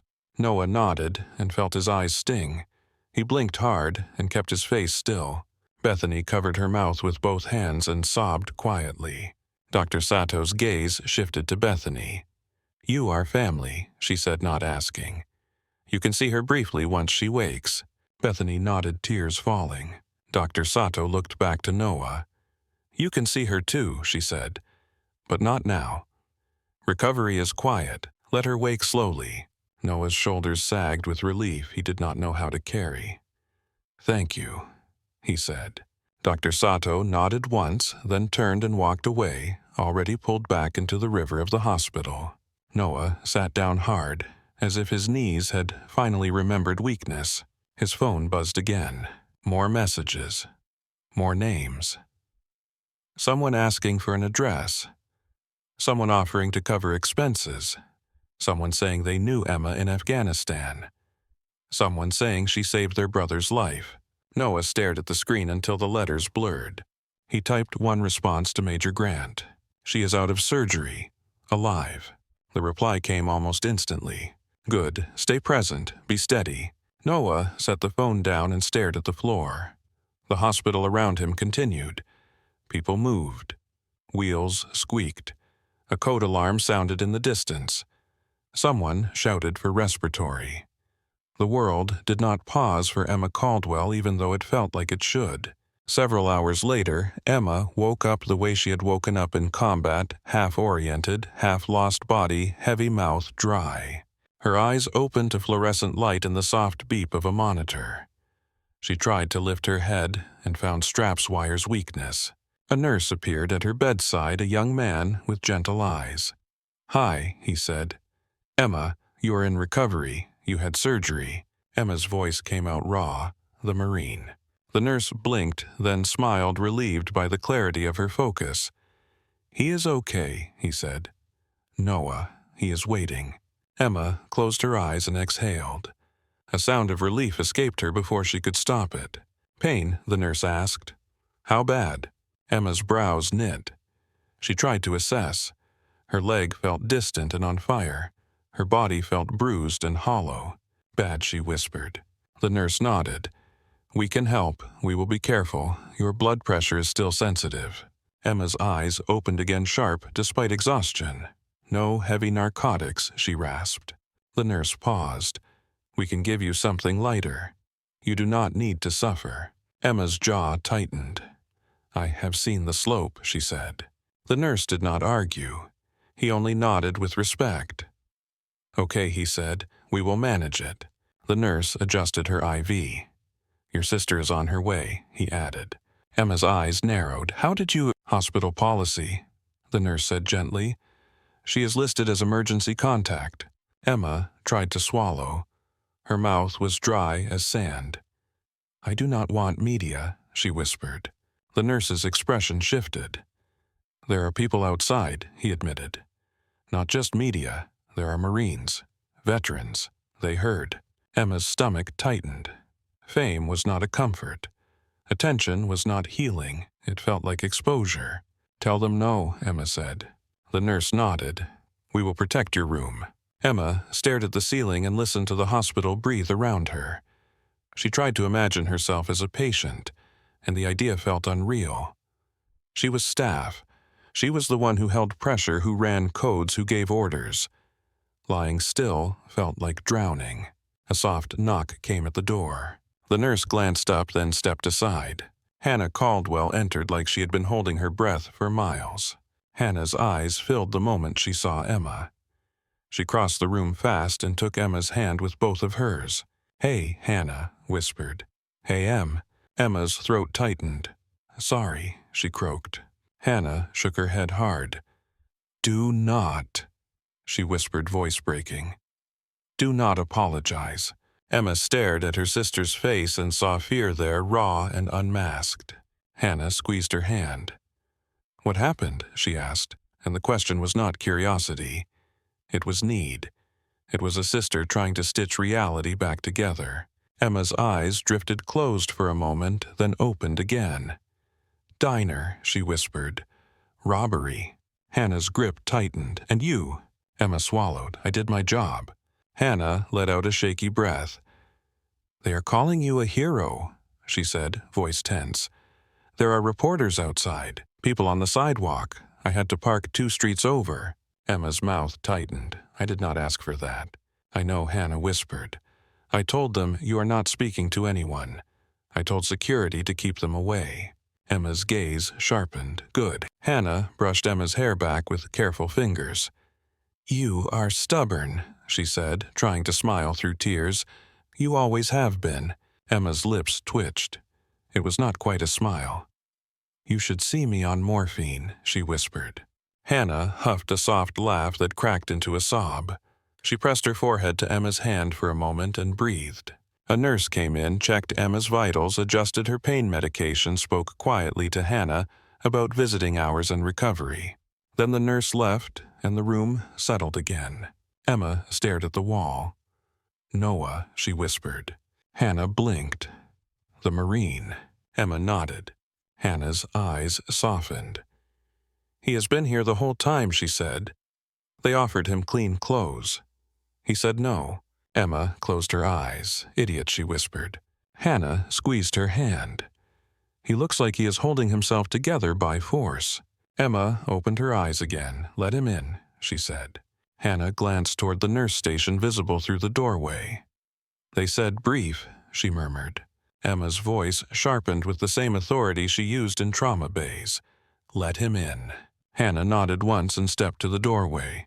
A moment later, Noah Bennett entered the room. He looked different in hospital light. Younger, more exposed. His camis were stained and stiff. His face was drawn tight. His hands hovered at his sides as if he did not know where to put them. He stopped near the foot of the bed, not daring to come closer without permission. "Ma'am," Noah said. Emma stared at him. Her mouth was dry. Her voice came out rough. "Get over here." Noah moved quickly, then slowed as he reached the bedside, uncertain. Emma's eyes locked on his. "Are you hurt?" she asked. Noah's throat worked. "No, ma'am." Emma exhaled. "Good." Noah's eyes flicked down toward her leg, then back to her face. His voice trembled. "I am sorry," he said. "I should have seen them. I should have—" Emma cut him off with a look sharp enough to stop motion. "No," she said. Noah froze. Emma's voice was low. "Do not do that," she said. "Do not make my decision about you." Noah swallowed hard. "I do not know how to live with it," he whispered. Emma stared at him for a long moment. Then she shifted her hand, slow and painful, and pointed at the chair beside the bed. "Sit," she ordered. Noah sat immediately, posture straight. Emma's gaze did not soften, but it warmed. "You are going to live with it by living," she said. "You are going to go home. You are going to eat pie. You are going to call your mother if you have one." Noah's eyes filled. He blinked hard. "Yes, ma'am." Emma's jaw tightened as pain surged through her body with the movement. She forced her breathing steady again. Noah's voice dropped. "They told me you were military," he said. Emma went still. "Who told you?" Noah hesitated. "My commanding officer." Emma's eyes narrowed, and for a second she looked less like a patient and more like a Marine who had been woken from sleep by incoming fire. "Major Grant," she murmured. Noah nodded. Emma closed her eyes briefly. "Of course," she did. Noah leaned forward slightly. "Why did you not tell anyone?" he asked softly. "At the diner, you did not say." Emma opened her eyes and fixed him with a stare. "Because I did not want to be that person," she said. Noah's brow furrowed. "That person." "The one who makes everything about war," Emma said, voice flat. "The one who cannot sit in a diner without dragging sand into it." Noah swallowed and nodded as if he understood more than the words. Hannah watched from the corner, hands, clasped eyes moving between them. She looked like she was seeing her sister for the first time. A knock came at the door. A hospital security officer stepped in posture professional. "Miss Caldwell," he said gently. "There is someone asking for you. She says it is important." Emma's eyes narrowed. "Who?" The officer hesitated. "Her name is Evelyn Pike." The name hit Emma like a physical blow. Her breathing caught. Her fingers tightened around the sheet. Noah looked from Emma to Hannah, confused. Hannah's eyes widened. She mouthed, "Who?" Emma's voice came out strained. "Let her in," she said. Hannah stepped forward. "Emma, are you sure?" Emma's gaze stayed locked on the doorway. "Yes." The security officer nodded and stepped aside. Evelyn Pike entered slowly. She was smaller than Emma remembered from the funeral, but grief had a way of shrinking people and hardening them at the same time. Evelyn's hair was pulled back neatly. Her posture was upright, controlled, as if she had practiced standing tall so she would not collapse. In her hands, she carried an envelope. The paper looked worn, creased, soft at the edges like it had been held 1,000 times. Evelyn's eyes found Emma, and for a moment neither woman spoke. The room felt like it had lost oxygen. Evelyn took one step closer. Her voice was quiet. Emma. Emma swallowed. Her throat burned. "Mrs. Pike," she whispered. Evelyn's lips tightened. "Evelyn," she corrected gently. "You called me that once." Emma's eyes stung. She looked away for half a second, then back, unable to hold the gaze for long. Evelyn's eyes glistened. "I have been trying to find you," she said. "I did not know where you went after you came home. I called numbers. I wrote letters. They got returned." Emma's jaw clenched. "I did not want to be found." Evelyn nodded once, as if she had already understood that. She lifted the envelope slightly. "Jordan left this for you," she said. Emma's breath hitched. Noah sat very still, sensing that he was standing near a wound older than the one in Emma's leg. Hannah's face softened with confusion and concern. Emma stared at the envelope as if it were dangerous. Evelyn held it out with both hands. "He asked me to give it to you," she said. "He said if I ever found you, I would know the time was right." Emma's hand trembled as she reached out. Her fingers closed around the envelope and felt the texture of old paper. She did not open it immediately. Evelyn's voice broke just slightly. "When I saw your face on the news," she whispered, I knew you were still the same." Emma's eyes lifted sharp. "I did not want the news," she rasped. "I know," Evelyn said, "but it found you anyway." Emma stared down at the envelope again. Her thumb traced the crease. The paper looked like it had been carried in a pocket, folded and unfolded, pressed and held. Her fingers shook harder. She tried to stop them. She could not. Hannah stepped closer, voice gentle. "Emma," she whispered. Emma's mouth tightened. She took a breath, then slid a finger under the flap. Paper rasped softly as she opened it. Inside was a letter folded twice. Emma pulled it out with careful hands as if she might tear it by breathing wrong. The handwriting hit her before the words did. Jordan Pike's handwriting. A messy slant. Heavy pressure. The kind of writing done by someone who did not have time to make it pretty. Emma's vision blurred instantly. She blinked hard and forced focus. She read the first line. Her throat made a sound she did not recognize. It was not a sob at first. It was a crack. She read the next line and the crack widened. Her breath became uneven, pulled in like it was being stolen from her. Hannah moved closer instinctively, but Emma's grief was a private storm. It did not want witnesses. Emma read the letter without speaking. Her lips moved silently over the words. Her eyes tracked each line with an intensity that felt like survival. Then she reached the part that her mind had avoided for 8 years, the part that held her guilt by the throat. "It was not your fault." Emma's shoulders shook once, then again. Then she broke. The sound that came out of her was raw and ugly, pulled from someplace she had welded shut. Tears spilled fast, hot, and unstoppable. She pressed the letter to her chest like it was a wound dressing. Evelyn stepped forward and sat carefully on the edge of the bed. She wrapped her arms around Emma with a tenderness that did not ask permission. Emma's face pressed into Evelyn's shoulder. Her breathing hitched and collapsed and tried again. Hannah stood, frozen tears sliding down her cheeks as she watched a part of her sister finally fall apart. Noah lowered his gaze and looked at the floor. His hands clenched. He looked like he wanted to disappear out of respect. Evelyn rocked slightly, slow and steady. "You did everything you could," she whispered into Emma's hair. "You did not fail him." Emma's voice broke. "He died," she managed, and the words sounded like confession. Evelyn's grip tightened. "Yes," she said, "he died. But you were there. You stayed. He was not alone." Emma clutched the letter harder. Her knuckles went white. Evelyn's voice trembled. "He wanted you to keep living," she said. "He wanted you to keep being who you are." Emma shook her head, sobbing. "I tried to stop," she whispered. "I tried to be normal." Evelyn pulled back just enough to look at her. "Normal is not the goal," she said softly.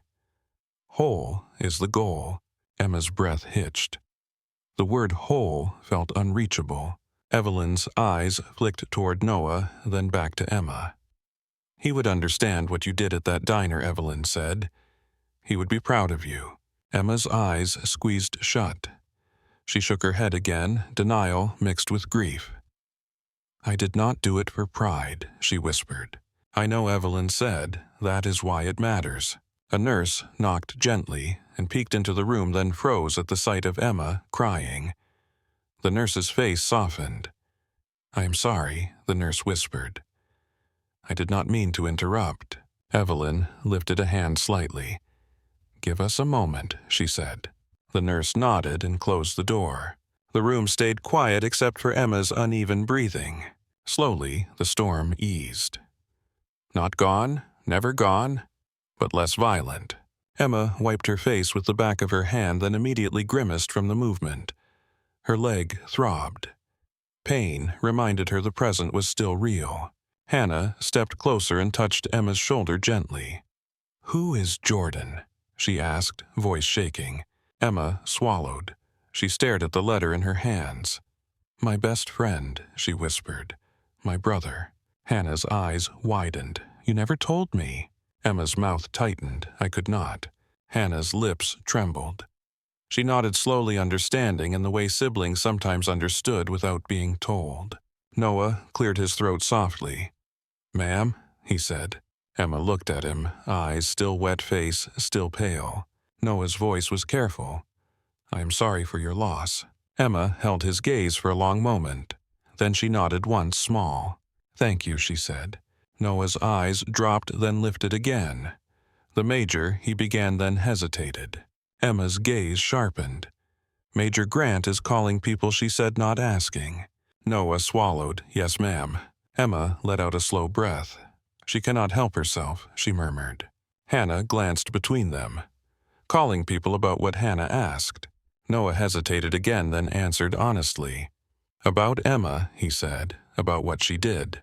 Emma's jaw clenched. I do not want a parade, she said. Noah's face tightened.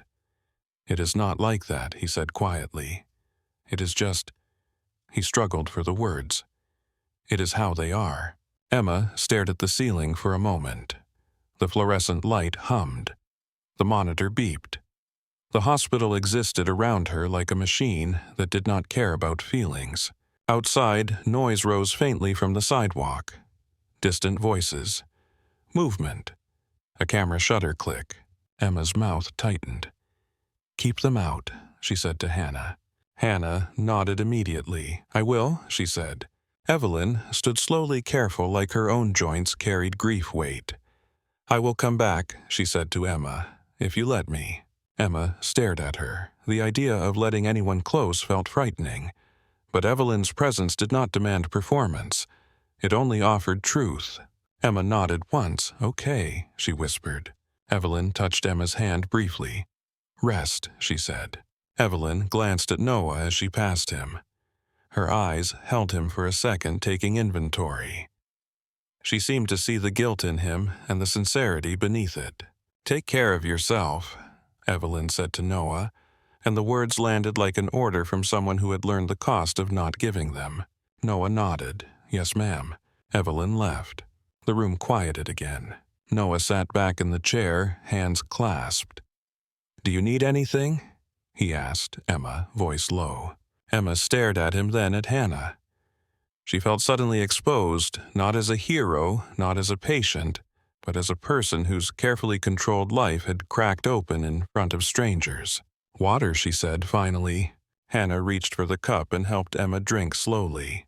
Noah watched, jaw-tight eyes steady as if he was memorizing how to be in a room where someone else was hurting.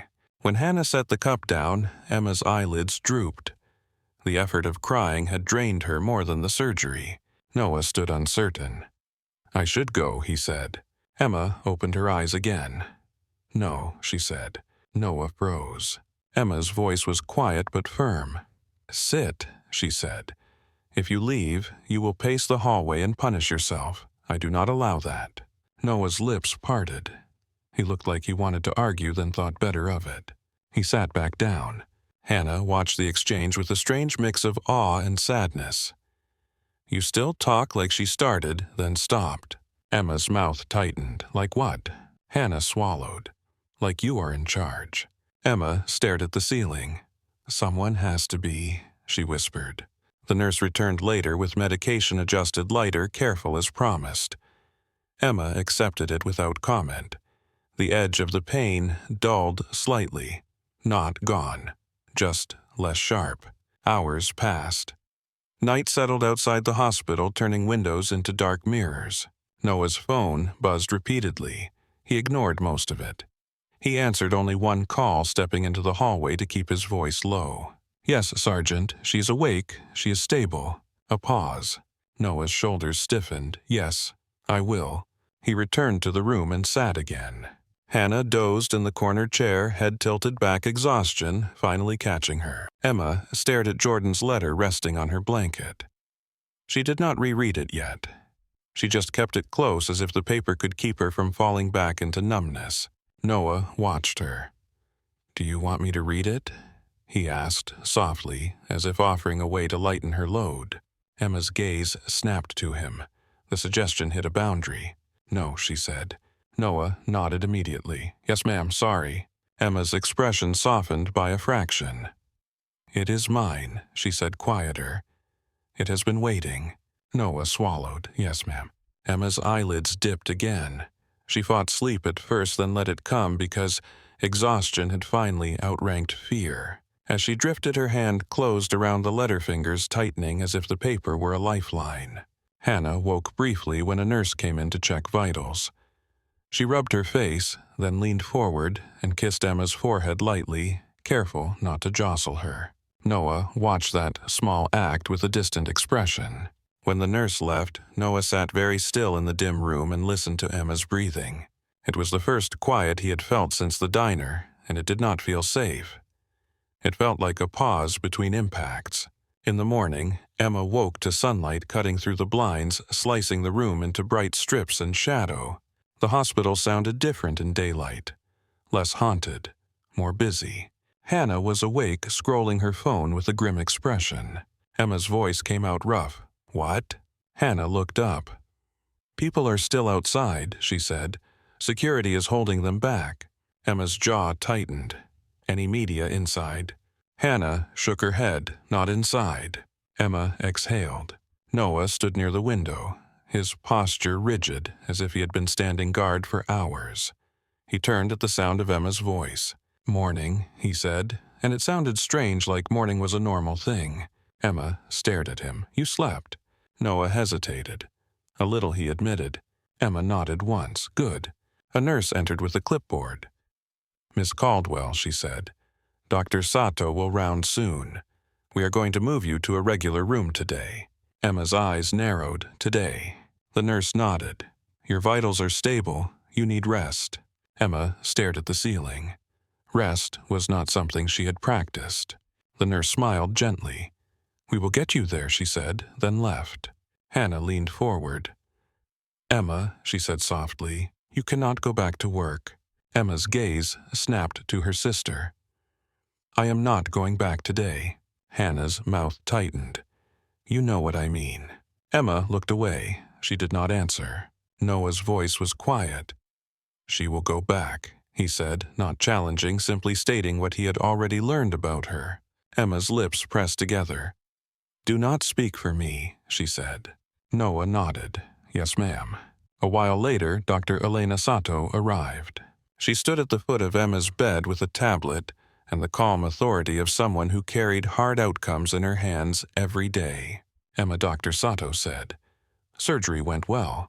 Emma's throat tightened. Define well. Dr. Sato's eyes held hers. You did not bleed out. You did not lose the leg.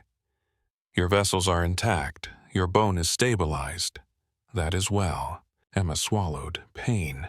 Dr. Sato nodded. Expected. We will manage it. Physical therapy will start soon. Emma's eyes narrowed. Soon. Dr. Sato's voice stayed steady. As soon as possible. The body heals better when it moves within safe limits. Emma's jaw clenched. I know. Dr. Sato studied her for a moment. Her gaze flicked toward Emma's chart. "Your imaging showed older shrapnel," she said. Emma's face went still. Dr. Sato did not press, but her tone carried curiosity mixed with concern. "You have been through trauma before."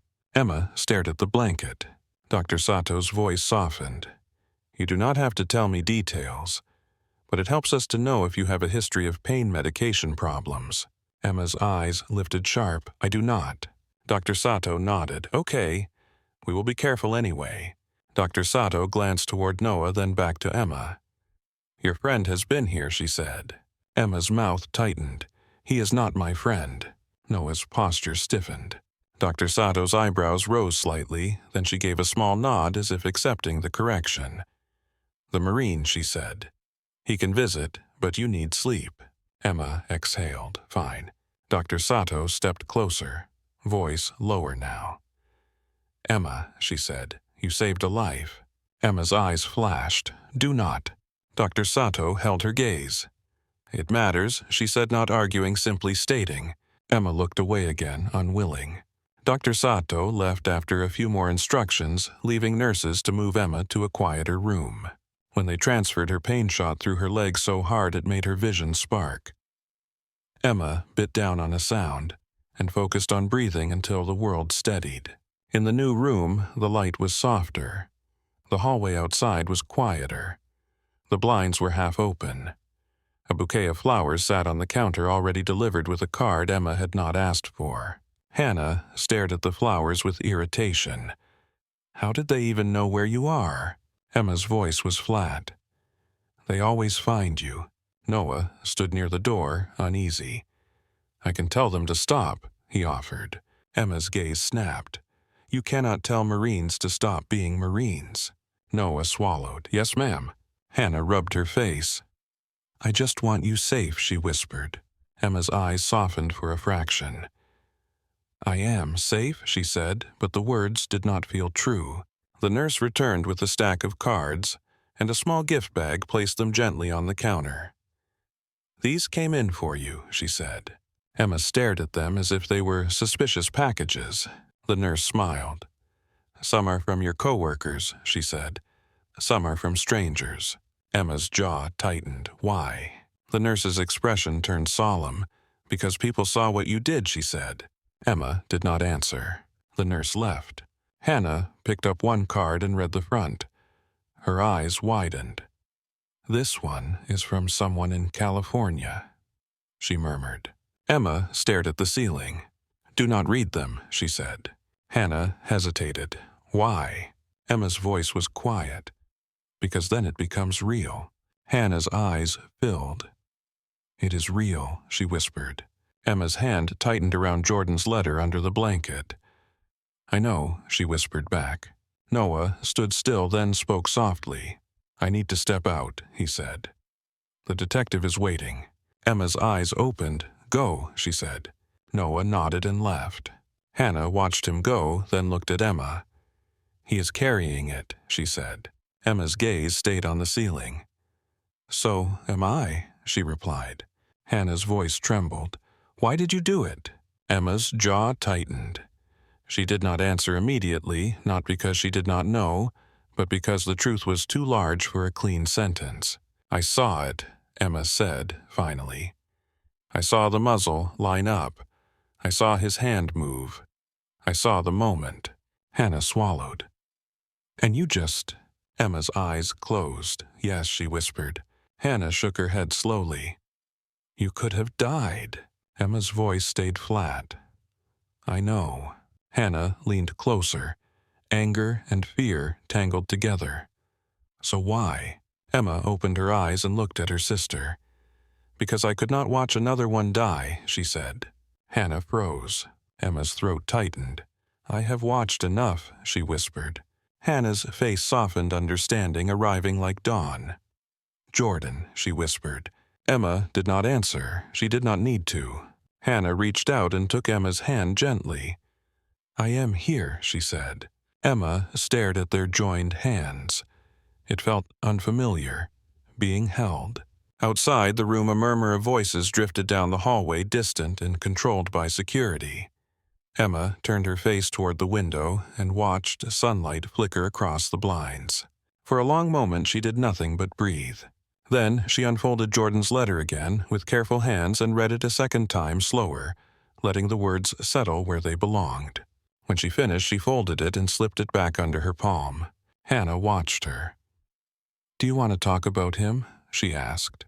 Emma's mouth tightened. "No." Hannah nodded. "Okay." The door opened, and Noah returned with Detective Hollis, who stayed in the hallway respectful of the hospital room. "Miss Caldwell." Detective Hollis called gently. "When you feel up to it, I will need your statement as well." Emma's eyes narrowed. "Later," she said. Detective Hollis nodded. Later he agreed and stepped away. Noah entered fully. His face looked different, less frantic, but the guilt was still there sitting behind his eyes like a shadow. Emma looked at him. "You did fine," she said.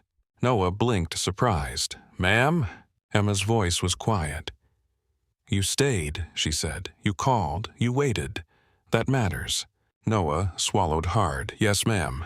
Hannah looked between them and finally spoke the thought that had been hovering. "How many people know?" she asked, Noah voice cautious. Noah hesitated. "More than I expected," he admitted. Emma's jaw tightened. "I do not want to be known," she said. Noah nodded. "I understand," he said, and his voice carried sincerity.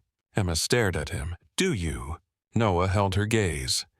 "I do," he replied. "I did not want to be known either." Emma's eyes narrowed slightly as if evaluating. Then she looked away again. The room settled into a fragile quiet. A nurse came in with a chart. "Miss Caldwell," she said softly, "physical therapy will come by today, just to assess." Emma's expression tightened. "Fine." The nurse smiled gently. "We will go slow." Emma did not smile back. She only stared at the wall already bracing. When the nurse left, Hannah stood and stretched. "I am going to get coffee," she said. "Do you want anything?" Emma's mouth tightened. "Water." Hannah nodded and left. Noah shifted in the chair. "Ma'am," he said again, hesitant. Emma looked at him. Noah's voice was low. "Thank you," he said. Emma stared at him. "Do not," she replied. Noah's brow furrowed. "Why?" Emma's gaze sharpened. "Because thank you turns it into a debt," she said. "And I do not want you paying it back by breaking yourself." Noah swallowed. "Then what do I do?" Emma's eyes held his. "You breathe," she said. "You eat, you sleep, you stop trying to rewrite seconds that are already gone." Noah's jaw clenched. "Yes, ma'am." Emma leaned her head back against the pillow. Pain pulsed in her leg like a second heartbeat. She closed her eyes and listened to the monitor beep to the hospital's distant movement. For the first time since the diner, she let herself feel the smallest, strangest thing. Not pride, not relief. A quiet recognition that she was not completely alone in the room even when she wanted to be. Hannah returned with coffee and water, set them down, then checked her phone. "Security says the crowd outside is thinning," she said. Emma did not answer. Her gaze stayed on the blinds. Hannah looked at Noah. "Do you have family?" she asked him. Noah hesitated. "Yes," he said, "my mom." "Have you called her?" Hannah asked. Noah's throat worked. "Not yet." Hannah nodded, not judging. "You should," she said softly. Noah glanced at Emma as if waiting for approval. Emma's voice was quiet. "Call," she said. Noah stood and stepped into the hallway. Hannah watched him go, then looked at Emma. "You gave him an order," she said. Emma's mouth tightened. "He needed one," she replied. Hannah shook her head slowly, a sad smile. "You always take care of everyone else," she whispered. Emma closed her eyes. "It is easier," she said. Hannah's voice softened. "Not always." Emma did not answer. Noah returned a few minutes later. His eyes were red now. He sat down without speaking. Emma did not ask what was said. She did not need details to understand the weight of that call. The afternoon passed. Physical therapy arrived gentle and firm, measuring movement, asking questions, giving Emma small tasks that felt impossible only because they made her accept the body she had now. Emma did not complain. She did not cry. She did what she was told and breathed through the pain. When it was over, she lay back exhausted. Hannah adjusted the blanket. "Sleep," she said. Emma stared at the ceiling. "I do not sleep well," she admitted. Hannah's eyes softened. "Try," she said. Emma's eyelids dipped. Her hand closed around Jordan's letter again, holding it against her palm like a promise. She drifted into a shallow sleep with the hospital humming around her, with Hannah in the chair with Noah quiet near the door, with Evelyn Pike's words still lingering in the room. It was not peace. It was not comfort. It was simply the first time in years that Emma allowed herself to rest while someone else stayed awake nearby. Emma woke in fragments, a blood pressure cuff tightening, a nurse checking her incision, the soft squeak of shoes in the hallway. Hannah's silhouette in the corner chair shoulders slumped, hair loose, phone in her lap. Noah sitting upright near the door as if the chair back did not exist, eyes open, hands folded, staying present the way he had been ordered. When the pain surged, Emma breathed through it without sound. When the nausea rose, she stared at a fixed point on the wall until it passed. She kept Jordan Pike's letter under her palm like a bandage over something that still bled. By late afternoon, Dr. Sato returned with a tablet and the expression of someone who never promised comfort, only outcomes. "Vitals are stable," Dr. Sato said. "Your incision looks clean. You have hardware, plates and screws. You have a high risk of complications if you ignore instructions." Emma's eyes narrowed. "I won't." Dr. Sato studied her for a beat as if weighing her stubbornness against her body's limits. "You need rest. You need pain control. You need physical therapy. You need someone with you at home." Hannah lifted her head immediately. "She has me." Dr. Sato nodded once. "Good. Home health will follow. You will not put weight on that leg. You will not drive. You will not return to work." Emma held Dr. Sato's gaze jaw tight, but she did not argue. Not because she agreed. Because arguing cost energy she did not have. Dr. Sato glanced toward Noah, then back to Emma. "The Marine can walk you out if you want," she said. "But hospital policy requires a wheelchair." Emma's mouth tightened. "Fine." A nurse arrived with discharge papers and a bag of medication that Emma eyed like an enemy. The nurse explained dosing and warnings in a calm voice. Emma listened and asked 2 precise questions that made the nurse blink. "You know too much," the nurse said quietly. Emma did not smile. "I know enough." Hannah packed Emma's things into a tote bag that looked too small for the weight of what happened. Cards, flowers, a stack of envelopes. Emma refused to read them. Hannah did not fight her on that. Noah stood when the nurse wheeled the chair into the room. Emma stared at the chair. Hannah touched Emma's shoulder gently. "Just for the hallway," she said. Emma's jaw flexed. Pride rose and died quickly under the reality of pain. She swung her good leg toward the edge of the bed, moved too fast, and went pale.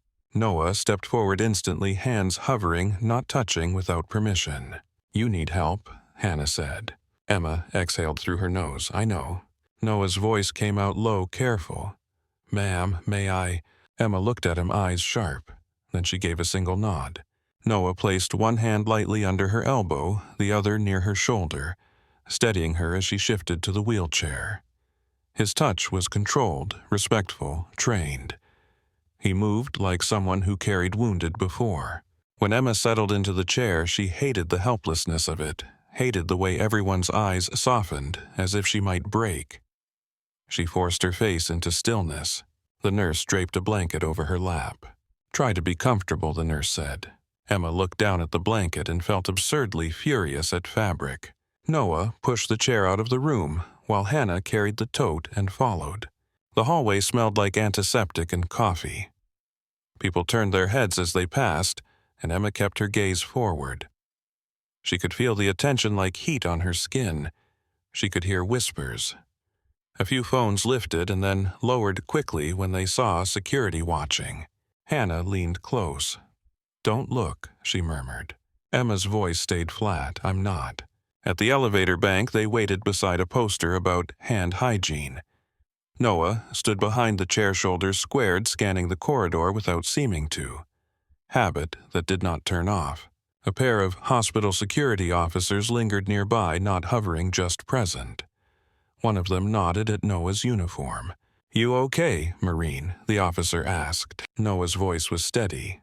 "Yes, sir." The officer's gaze flicked to the dried blood on Noah's camis, then away. "Long day." Noah did not answer. Emma did not either.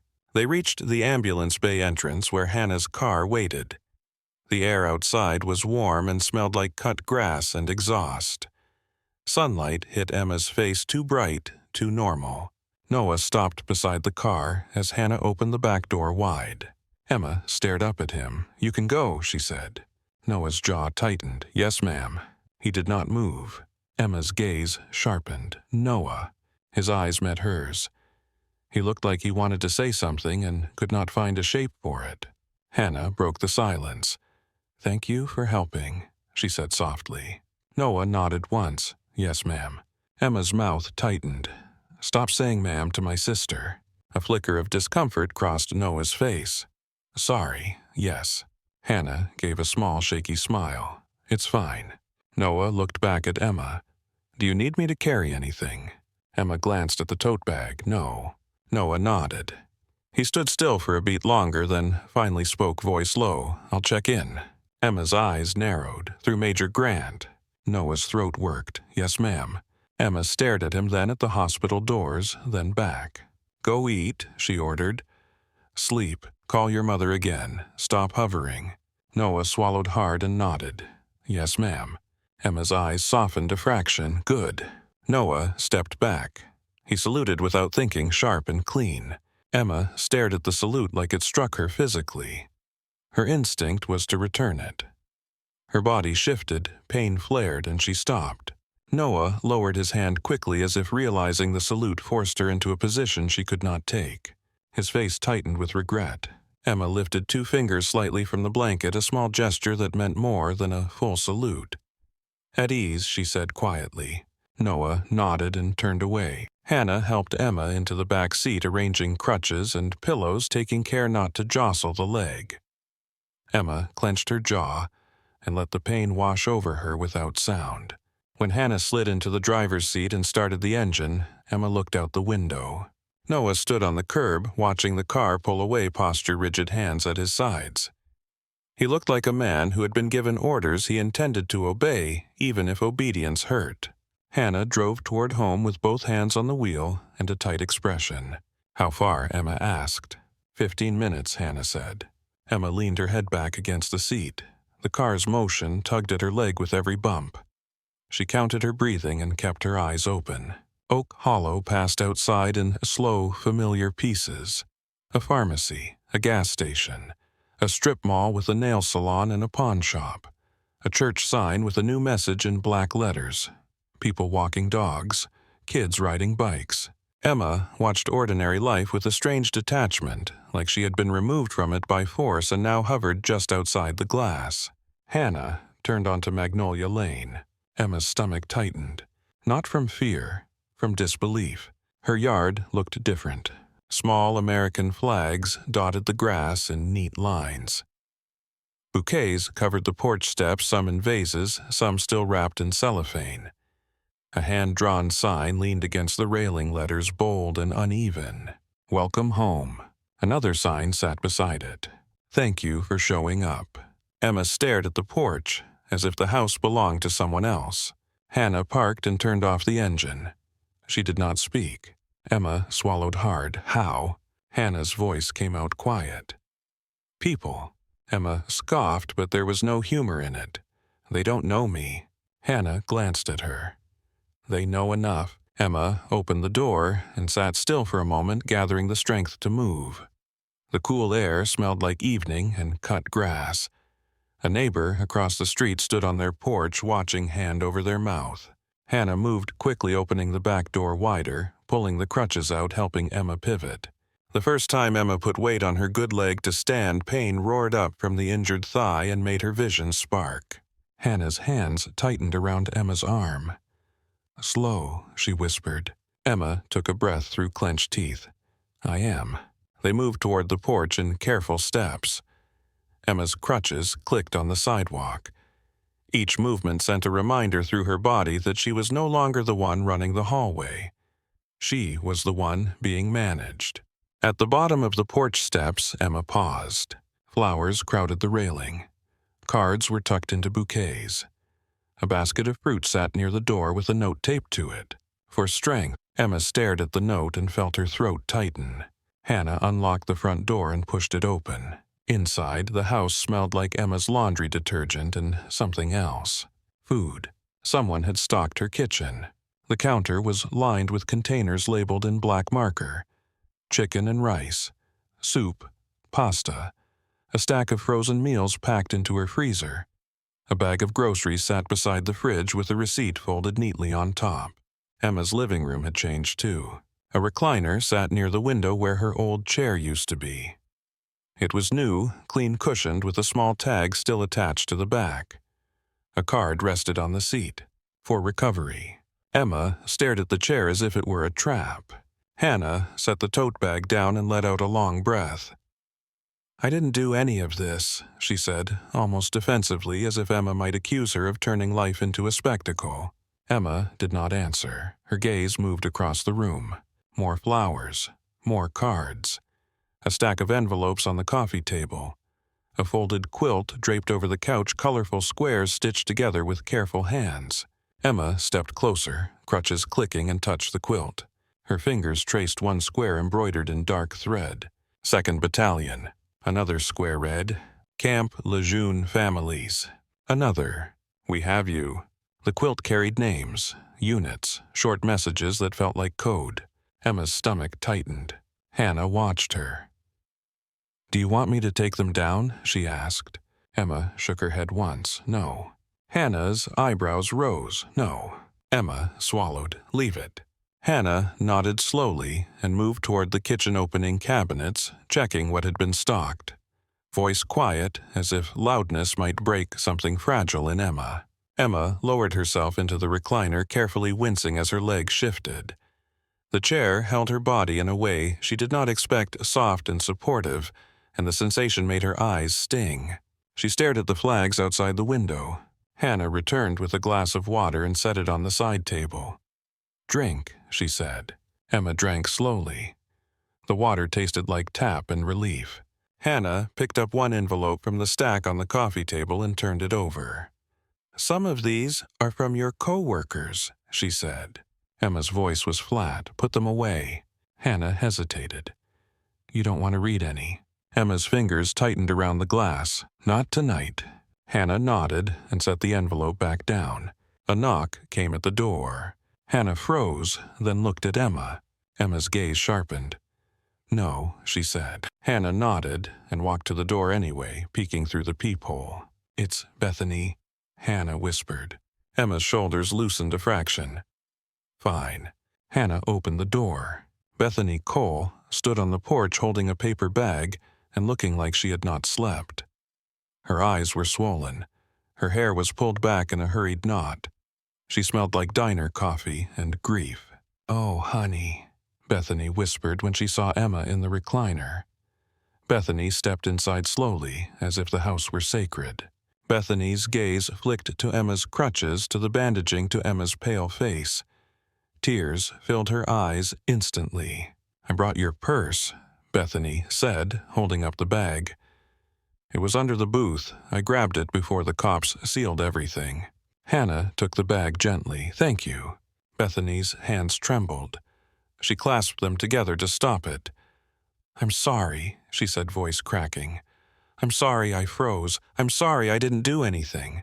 I just stood there like a fool." Emma's jaw tightened. "Stop," she said. Bethany blinked. "I can't stop," she whispered. "I keep hearing the shots. I keep seeing you on that floor." Emma's voice stayed low. "You did what you could." Bethany shook her head. "You did everything," she said, and her eyes squeezed shut. "I didn't even know you were military. I didn't know you knew how to move like that." Emma stared at Bethany. "I didn't want anyone to know." Bethany opened her eyes. Why, she asked, quiet. Emma's fingers tightened on the armrest. "Because it doesn't stay in the past," she said. If people know they ask, if they ask, it comes up. Bethany nodded slowly, as if understanding a truth she had never had words for. I won't ask, she promised. Emma studied her for a long moment. Then she gave a small nod. Permission. Bethany's gaze moved to the quilt. She inhaled sharply. They brought that she whispered. Hannah's voice came out tight. Who is they? Bethany wiped her face. Marines, she said. Veterans. Families. People started showing up at the diner after the cops left. They asked about you. They asked where you lived. I told them I didn't know. Emma's eyes narrowed. They found out anyway. Bethany nodded ashamed. Someone did. I don't know who. Emma's jaw clenched. She hated the idea of her address passing from mouth to mouth. She hated the idea of strangers on her lawn. She hated needing help. And still her eyes kept drifting to the quilt, to the careful stitches that took time, to the small flags placed neatly to the food prepared and labeled. Bethany shifted her weight uncertain. I shouldn't stay, she said. I just wanted you to have your things and to say thank you. Emma's gaze sharpened. Don't. Bethany's lips trembled. Okay, she whispered. I won't say it. Bethany stepped closer to the recliner and lowered her voice. But I'm glad you're alive, she said. Emma's throat tightened. Me too, she admitted, barely audible. Bethany nodded, tears spilling again. I'll go, she whispered. If you need anything at all, you call me. You hear me? Emma gave a small nod. Bethany looked at Hannah. Take care of her, Bethany said. Hannah's voice was firm. I will. Bethany left quietly, closing the door behind her. When the door clicked shut, the house went still again. Hannah sat on the couch with a sigh. This is insane, she murmured. Emma stared at the ceiling. This is Marines, she said. Hannah blinked. You keep saying that like it explains it. Emma's voice stayed flat. It does. Hannah watched her sister, then looked at Jordan's letter lying near Emma's hand. Hannah did not ask again. She had already learned where that question led. Night settled outside. The flags in the yard barely moved in the faint breeze. Headlights passed occasionally, slow, like people were driving by to see if it was true. Hannah closed the blinds halfway. Emma asked her not to close them completely.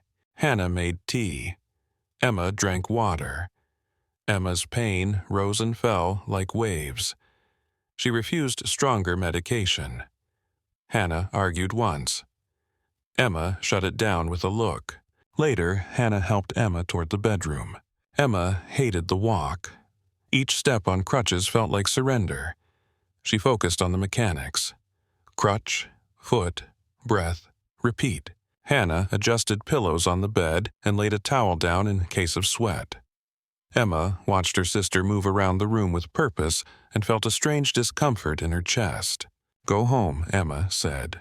Hannah stopped. No. Emma's eyes narrowed. Hannah. Hannah's jaw tightened. No, she repeated. I'm staying. Emma looked away. Fine. Hannah sat in a chair near the bed and folded her arms. Try to sleep, she said. Emma stared at the ceiling. Sleep did not come when you wanted. It came when your body finally lost the war against exhaustion.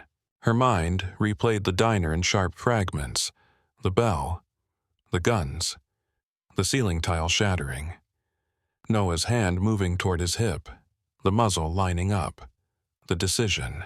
She felt the impact again, remembered the sound inside her leg when bone broke. She tasted iron. She heard Bethany crying. She saw Roy's steady hand pressing down on her thigh. Emma turned her head slightly and saw Hannah watching, her eyes open, protective, refusing to drift. Emma's throat tightened. She reached under her pillow and pulled out Jordan's letter. She read it again by the thin light from the hallway, letting the words move through her like a slow medication. When she finished, she folded it carefully and held it to her chest. Her eyes closed. At some point, she slept. It was not deep. It was not kind. It came in broken pieces. A sound woke her. Not a loud sound. A precise one. Rhythm. Emma's eyes snapped open. Her heart pounded once hard, like it remembered a different morning. The sound continued. Boots. Multiple pairs, in sync, approaching. Hannah stirred in the chair, blinking. "What is that?" Hannah whispered. Emma's breath caught. "Get up," she said, voice low. Hannah stood quickly. Emma swung her good leg off the bed, grabbed her crutches, and rose too fast. Pain flashed. She gritted her teeth and pushed through. The boots kept coming. Emma moved to the window and pulled the curtain aside. Magnolia Lane was full. Marines in dress blues filled the street in disciplined lines. Medals caught the early light. A guidon stood near the front. Vehicles were parked with order, not chaos. Neighbors stood on porches in stunned silence, some with hands over their mouths, some holding phones that they forgot to raise. Emma stared throat dry. Hannah moved beside her and made a sound of disbelief. "Oh my God." Emma's grip tightened on the curtain until her fingers ached. The boots stopped.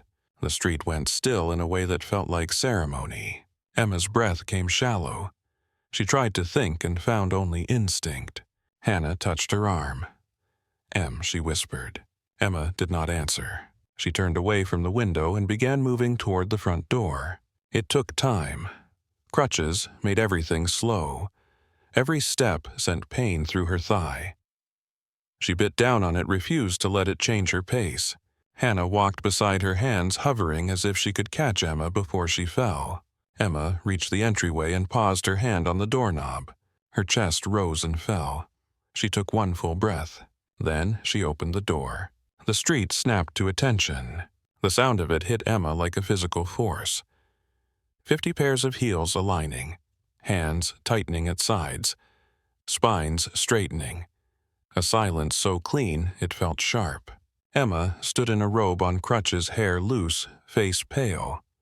She looked nothing like a hero.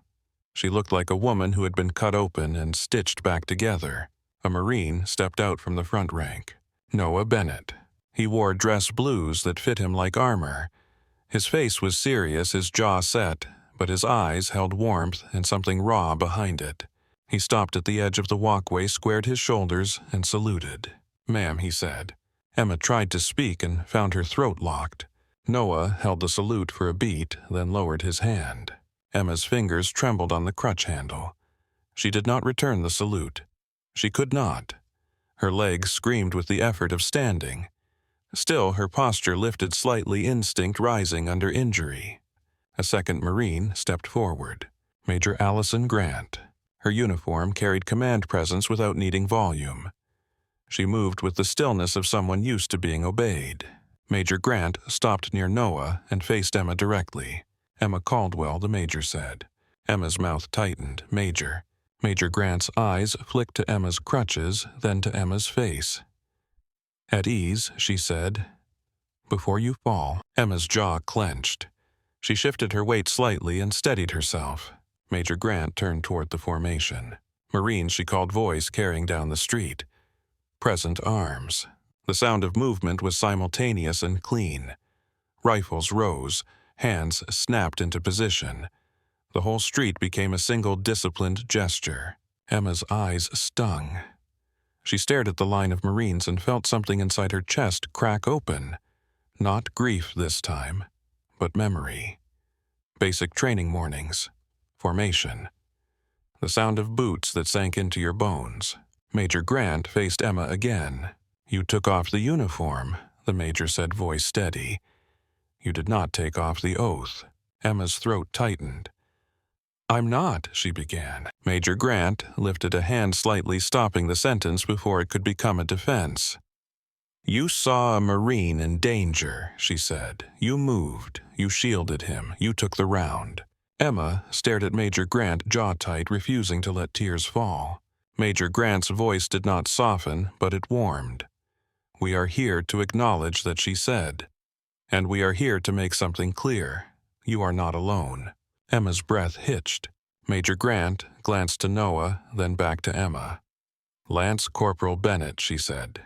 Noah stepped forward half a pace. "Ma'am." Major Grant's eyes held him. "Report." Noah's voice came out firm, trained.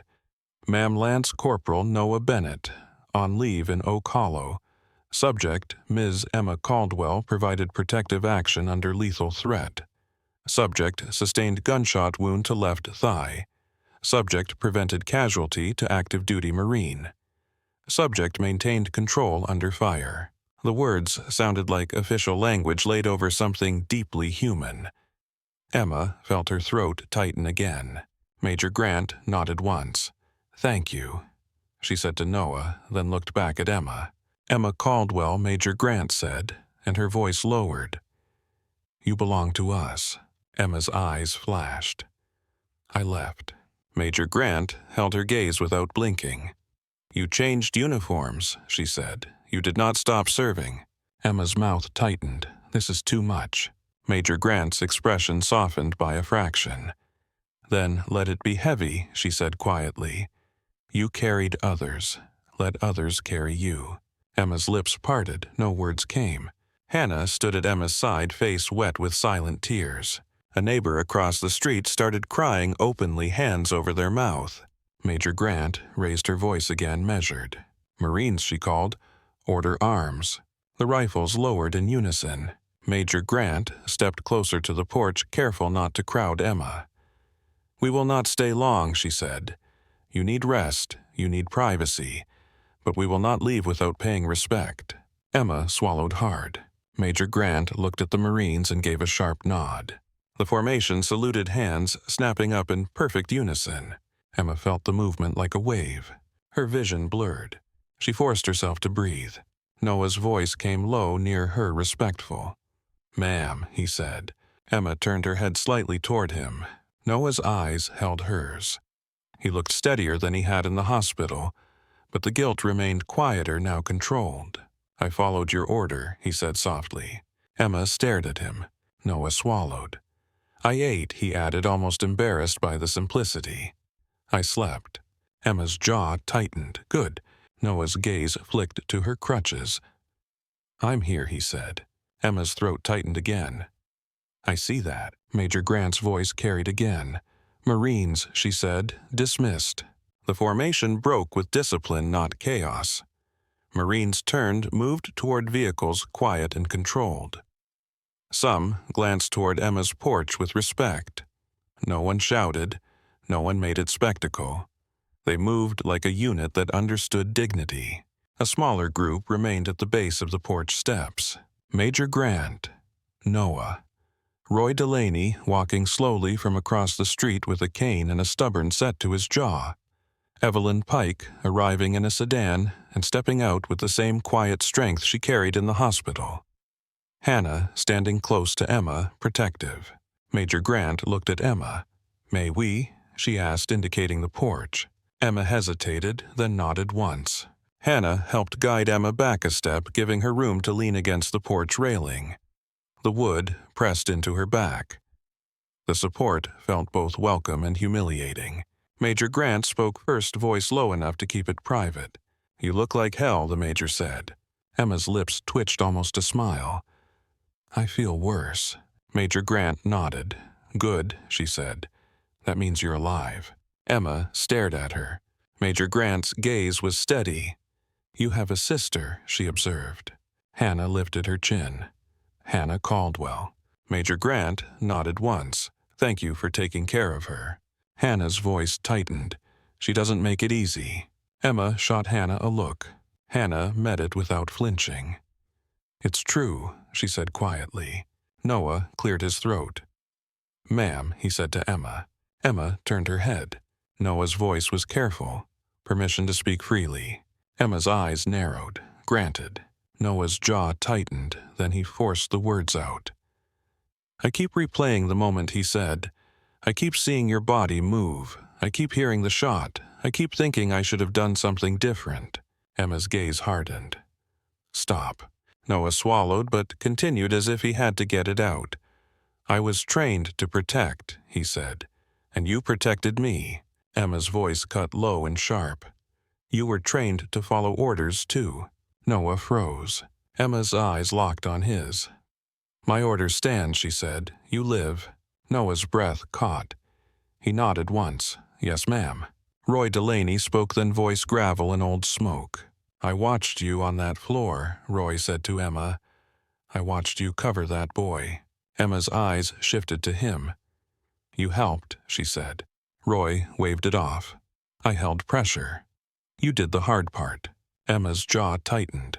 I did what I had to. Roy's gaze held hers. So did I, he said. For a long time, I thought coming home meant I got to be done. Done with it all. Done with the guilt. Emma's throat tightened. She recognized guilt in his eyes like a familiar language. Roy's voice lowered. I sat at that counter and I felt my hands go cold the same way they did overseas. I hated myself for freezing. Emma stared at him. You didn't freeze. Roy let out a short breath. Not all the way, he admitted. But I felt it in me. That old fear. That old helplessness. Watching you move like that made me remember something. Emma's eyes narrowed. What? Roy's mouth tightened. That we don't stop being what we are, he said quietly. Emma looked away, jaw clenched. Evelyn. Pike stepped closer, her presence calm and grounding. She touched Emma's arm lightly, not demanding attention, just offering it. You don't have to carry it alone, Evelyn said. Emma's eyes flicked to Evelyn. Her voice came out rough. I didn't ask for this. Evelyn nodded once. I know. Hannah's voice trembled. People planted flags in our yard, she said, half incredulous, half angry. They filled her house. How is that not too much? Major Grant looked at Hannah with a measured expression.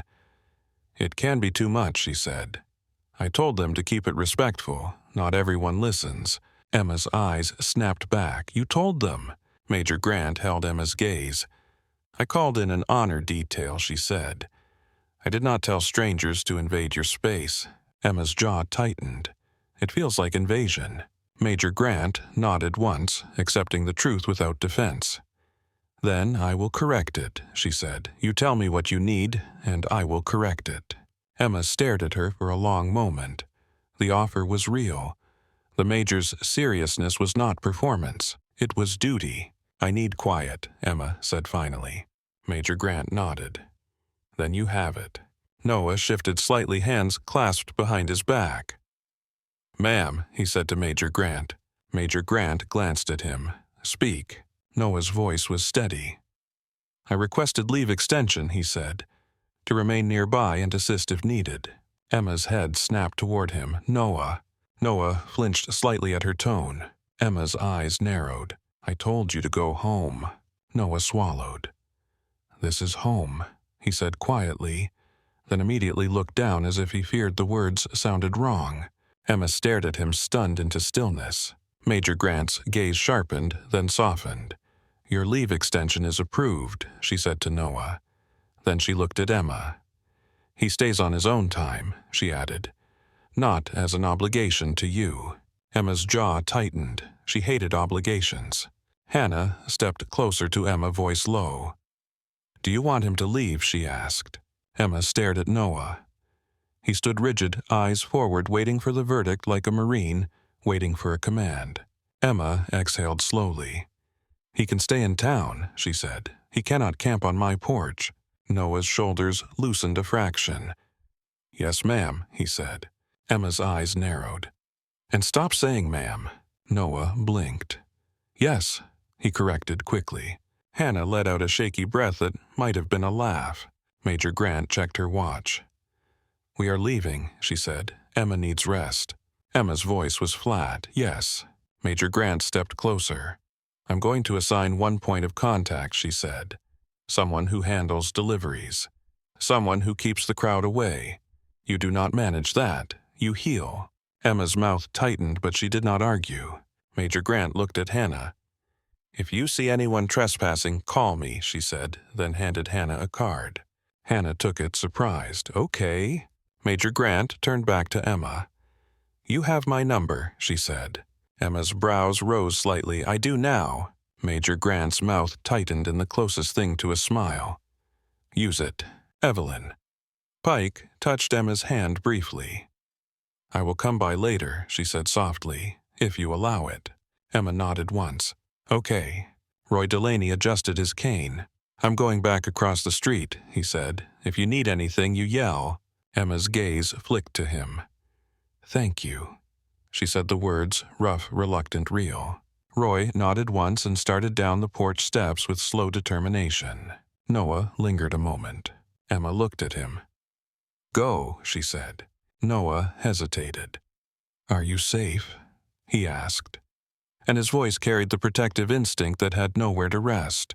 Emma's eyes held his. "Safer than yesterday," she said. Noah nodded once. "I'll be nearby," he said, then stopped himself as if the phrase sounded like hovering. Emma's gaze softened a fraction. "Eat," she ordered again. Noah's lips pressed together. "Yes." He turned and walked after Major Grant, posture still straight but less brittle than before. Hannah closed the door slowly when they were gone. The house felt quiet. The kind of quiet that was never truly silent, because Emma could still hear the echo of boots in her bones. Hannah leaned back against the door, eyes wet. "That was real," she whispered. Emma stared at the quilt on the couch. She moved toward it on crutches, slow and painful, and touched another square. A name stitched in careful letters. A unit. A short message. Emma's throat tightened. Hannah stepped closer. "You don't have to read them," Hannah said, nodding toward the cards. "You don't have to talk to anyone." Emma's voice was quiet. "I don't know how to receive," she admitted. Hannah's eyes softened. "Then let it be messy," she said. Emma looked at her sister, and for once she did not cut the sentence off. She sat back into the recliner, careful breathing through pain, and pulled Jordan's letter from beneath her robe. She unfolded it and read it again slower than before, as if the words changed when the day around them changed. Outside, Magnolia Lane returned to its usual rhythm. Cars passed. A dog barked once.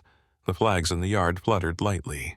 Inside, Emma held the letter in both hands and let the weight of other people's care sit in the room without pushing it away. The house stayed quiet after the Marines left, but Emma could still hear the cadence in her bones. Even when the street returned to mail trucks and sprinklers and kids on bikes, her body kept listening for boots. That night, Hannah slept on the couch with the lamp on.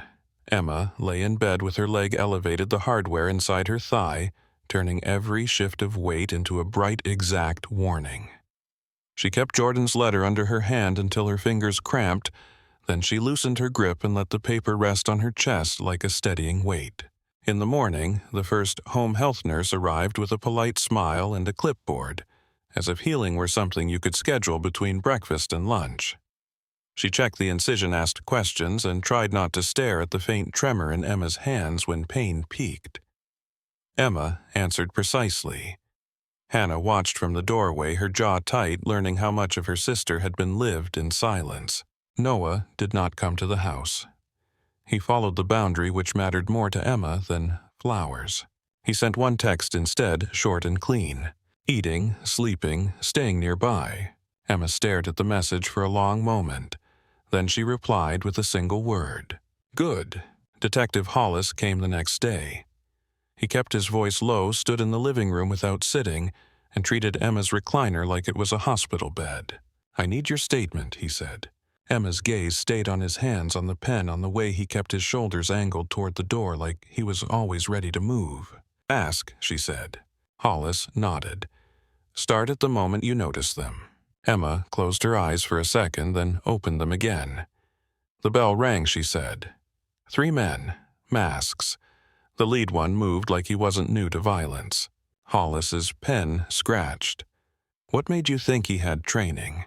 Emma's mouth tightened. He scanned the room. He controlled his muzzle. He didn't talk to sound tough. He talked to be obeyed. Hollis nodded once, as if that matched a profile he already had. "Names," he said. "Anything you heard." Emma stared at the wall, searching memory. The lad called one of them Trent. Hollis wrote it down. "Anything else?" Emma's jaw flexed. The third one was wired. Too fast. He kept sweeping his weapon. He wanted someone to flinch so he could feel justified. Hollis's eyes narrowed. "And you?" Emma's gaze snapped to him. "I saw the muzzle line up on the Marine. I moved." Hollis's pen paused. Why him? Emma's voice came out flat. Because he was about to die. Hollis held her eyes for a beat, then nodded and finished writing.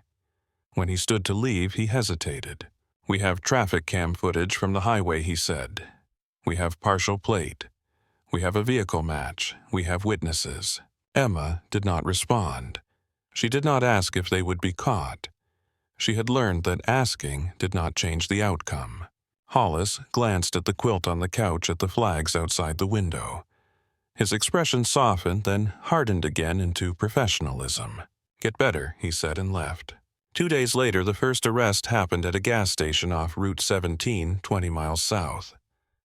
Trent was the easiest to catch because fear made him sloppy. He used a card that had his name on it and bought cigarettes with hands that still shook. The police took him without a fight. He cried in the back of the cruiser. The second gunman was found the next morning in a motel outside Wilmington, pacing the room like an animal trapped in a small cage. His name was Mason Reddick. He had been the wired one, the one whose eyes jumped too fast. Meth left a residue that did not care about consequences. He tried to run through the side door. He made it 6 feet. The lead man lasted the longest. Caleb Voss. He disappeared with the kind of discipline Emma had recognized in the diner. He changed vehicles. He avoided cameras.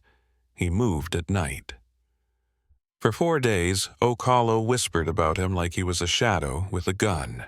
On the 5th day, a deputy spotted a black sedan abandoned near a boat ramp. The car was clean inside. Too clean. The kind of clean that meant someone had wiped it down with purpose. A K-9 unit found the scent trail leading into the pines. They found Voss, 3 miles into the woods, crouched under a fallen tree with a pistol in his lap, his eyes fixed and calculating even as flashlights cut through the dark. He didn't raise the gun. He didn't surrender with relief either. He only stared at the officers and said, "Don't do anything stupid." The sheriff's department handcuffed him, walked him out under floodlights, and put him in the back of a cruiser. When he passed the camera line, his eyes flicked once to the side. Not fear. Not regret. Just assessment. Like he was memorizing the world that would keep moving without him. The next week, Roy Delaney came by Emma's house at dusk, carrying a paper bag from Marigold Diner. He stood on the porch and waited while Hannah opened the door. Roy didn't step inside until Hannah invited him. He shuffled toward Emma's recliner cane, tapping softly, and held out the bag like an offering. Bethany's handwriting was on it. Soup, bread, pie. Emma stared at it. "Pie," she said. Roy's mouth twitched. "You told that kid to eat," he replied. "Figured you ought to." Emma looked at the bag, then up at Roy. "Sit," she said. Roy gave a short grunt and lowered himself into a kitchen chair, slow and careful. "You're still ordering people around," he said. Emma's eyes narrowed. "Somebody has to." Roy nodded like he accepted it. "They caught them," he said. Emma's fingers tightened on the armrest. "All 3. Roy nodded. "All 3. Emma exhaled slowly. She didn't feel joy. She felt the unclenching of a muscle that had been tight since the bell over the diner door rang. Hannah watched Emma's face. "Do you feel better?" she asked quietly. Emma stared at the window. "I feel quieter," she said. Roy's gaze settled on the quilt again. "You got a lot of people pulling for you," he said. Emma's voice was flat. "That makes me uncomfortable." Roy nodded. "Yeah," he said. "That tracks." He reached into his pocket and pulled out a folded envelope. He placed it on the side table next to Emma's water. "What's that?" Emma asked. Roy cleared his throat. "Letter," he said. "For you, from me." Emma stared at it like it might bite. "I don't need a letter." Roy's eyes held hers. "You can read it or not," he said. "But I had to write it. I don't talk good." Emma didn't move. Roy stood with effort, cane steadying him. "I'll get out of your hair," he said, then paused near the doorway and looked back. "You did something in that diner," Roy said. "You didn't just save the kid. You reminded people they can still choose." Emma's jaw tightened. "Don't turn this into poetry." Roy nodded once, accepting the pushback. "Fine," he said. "Just get better." He left. That night, Emma ate 2 spoonfuls of soup and half a slice of pie before nausea rose and stopped her. The sweetness still tasted like diner vinyl and fluorescent light and a gunshot cracking the ceiling tile. Hannah washed the dishes quietly. When the house was still, Emma finally opened Roy's letter. His handwriting was rough and uneven. He wrote about watching the shots, about the old fear that returned, about how he'd spent decades thinking bravery belonged to younger men. He didn't ask Emma to respond. He didn't call her a hero. He just said he was glad she was still here. Emma folded the letter and placed it beside Jordan's under the lamp. Physical therapy started in the 2nd week at home. A young therapist named Dina arrived with calm eyes and strong hands. She moved Emma's leg with measured caution, asked Emma to rate pain, and did not flinch when Emma refused to soften her voice. "Breathe," Dina said during the first session. Emma's jaw clenched. "I'm breathing." Dina's gaze stayed steady. "Not enough," she replied. Emma stared at her irritated. Dina didn't blink. "You want control," she said. "Use your breath." Emma inhaled slowly through her nose. Pain shifted from sharp to manageable. Not gone. Just organized. Dina nodded. "There," she said. "Do it again." After the session, Emma lay back, sweat damp in her hair, and felt something she didn't like. Respect. Not for Dina's technique, though. It was good. For her refusal to be intimidated by Emma's armor. Noah came by only once during those early weeks, and he didn't step inside. He stood at the end of the walkway with his hands at his sides, wearing civilian clothes that still looked like uniform on him. He waited until Hannah opened the door and called for Emma. Emma reached the porch on crutches, every step a negotiation. She stopped just inside the threshold, using the frame for support. Noah held a paper bag out toward her. Emma stared at it. "What?" Noah's voice was careful. "Marigold," he said. "Bethany asked me to bring it." Emma's eyes narrowed. "You didn't need to." Noah swallowed. "Yes," he said, "but I did." Emma took the bag, felt the warmth of the container inside. "Eat," she ordered automatically, then stopped and looked at him. Noah's mouth twitched. "I am," he said. Emma held his gaze for a beat. "How's your head?" she asked. Noah blinked, surprised by the question. "Busy," he admitted. Emma nodded once, as if that was expected. "You sleeping?" she asked. "A little," Noah said. Emma's jaw tightened. "More," she replied. Noah's eyes held hers. "Yes," he said quietly. Hannah watched them, then stepped back to give space. Noah hesitated, then spoke. "Major Grant asked if you want help managing the attention," he said. Emma's eyes narrowed. "No interview," she said. Noah nodded. "She already said no for you," he replied. "She asked if you want someone to filter deliveries." Emma's gaze flicked to the flags, the cards, the quilt. "Yes," she said the word rough. Noah nodded once. "Okay," he replied. "I'll tell her." Emma stared at him. "Don't volunteer yourself," she warned. Noah's jaw tightened. "I won't," he said. He paused, then added softer, "I'm just nearby." Emma held his eyes. "Go live," she said. Noah nodded. "Yes." He turned and walked away without looking back, like he was practicing how to obey an order that mattered. 6 weeks after the diner, Hannah drove Emma back to St. Bridget for a follow-up appointment. Emma sat in the passenger seat with her leg elevated, staring out the window like it was an enemy. At the entrance, a few staff members recognized her. Their faces changed. Their eyes softened. A security officer nodded with respect that made Emma want to disappear. In Dr. Sato's office, the surgeon reviewed new images and tapped the screen with a pen. "The hardware is stable," Dr. Sato said. "Healing is progressing." Emma's jaw tightened. The limp, she asked. Dr. Sato met her gaze. "Maybe permanent," she said honestly. "Maybe not. We keep working." Emma stared at the images. The metal inside her leg looked like a quiet invasion. Dr. Sato leaned back slightly. "You have old shrapnel fragments," she said. Still, Emma's mouth tightened. "Leave them." Dr. Sato studied her.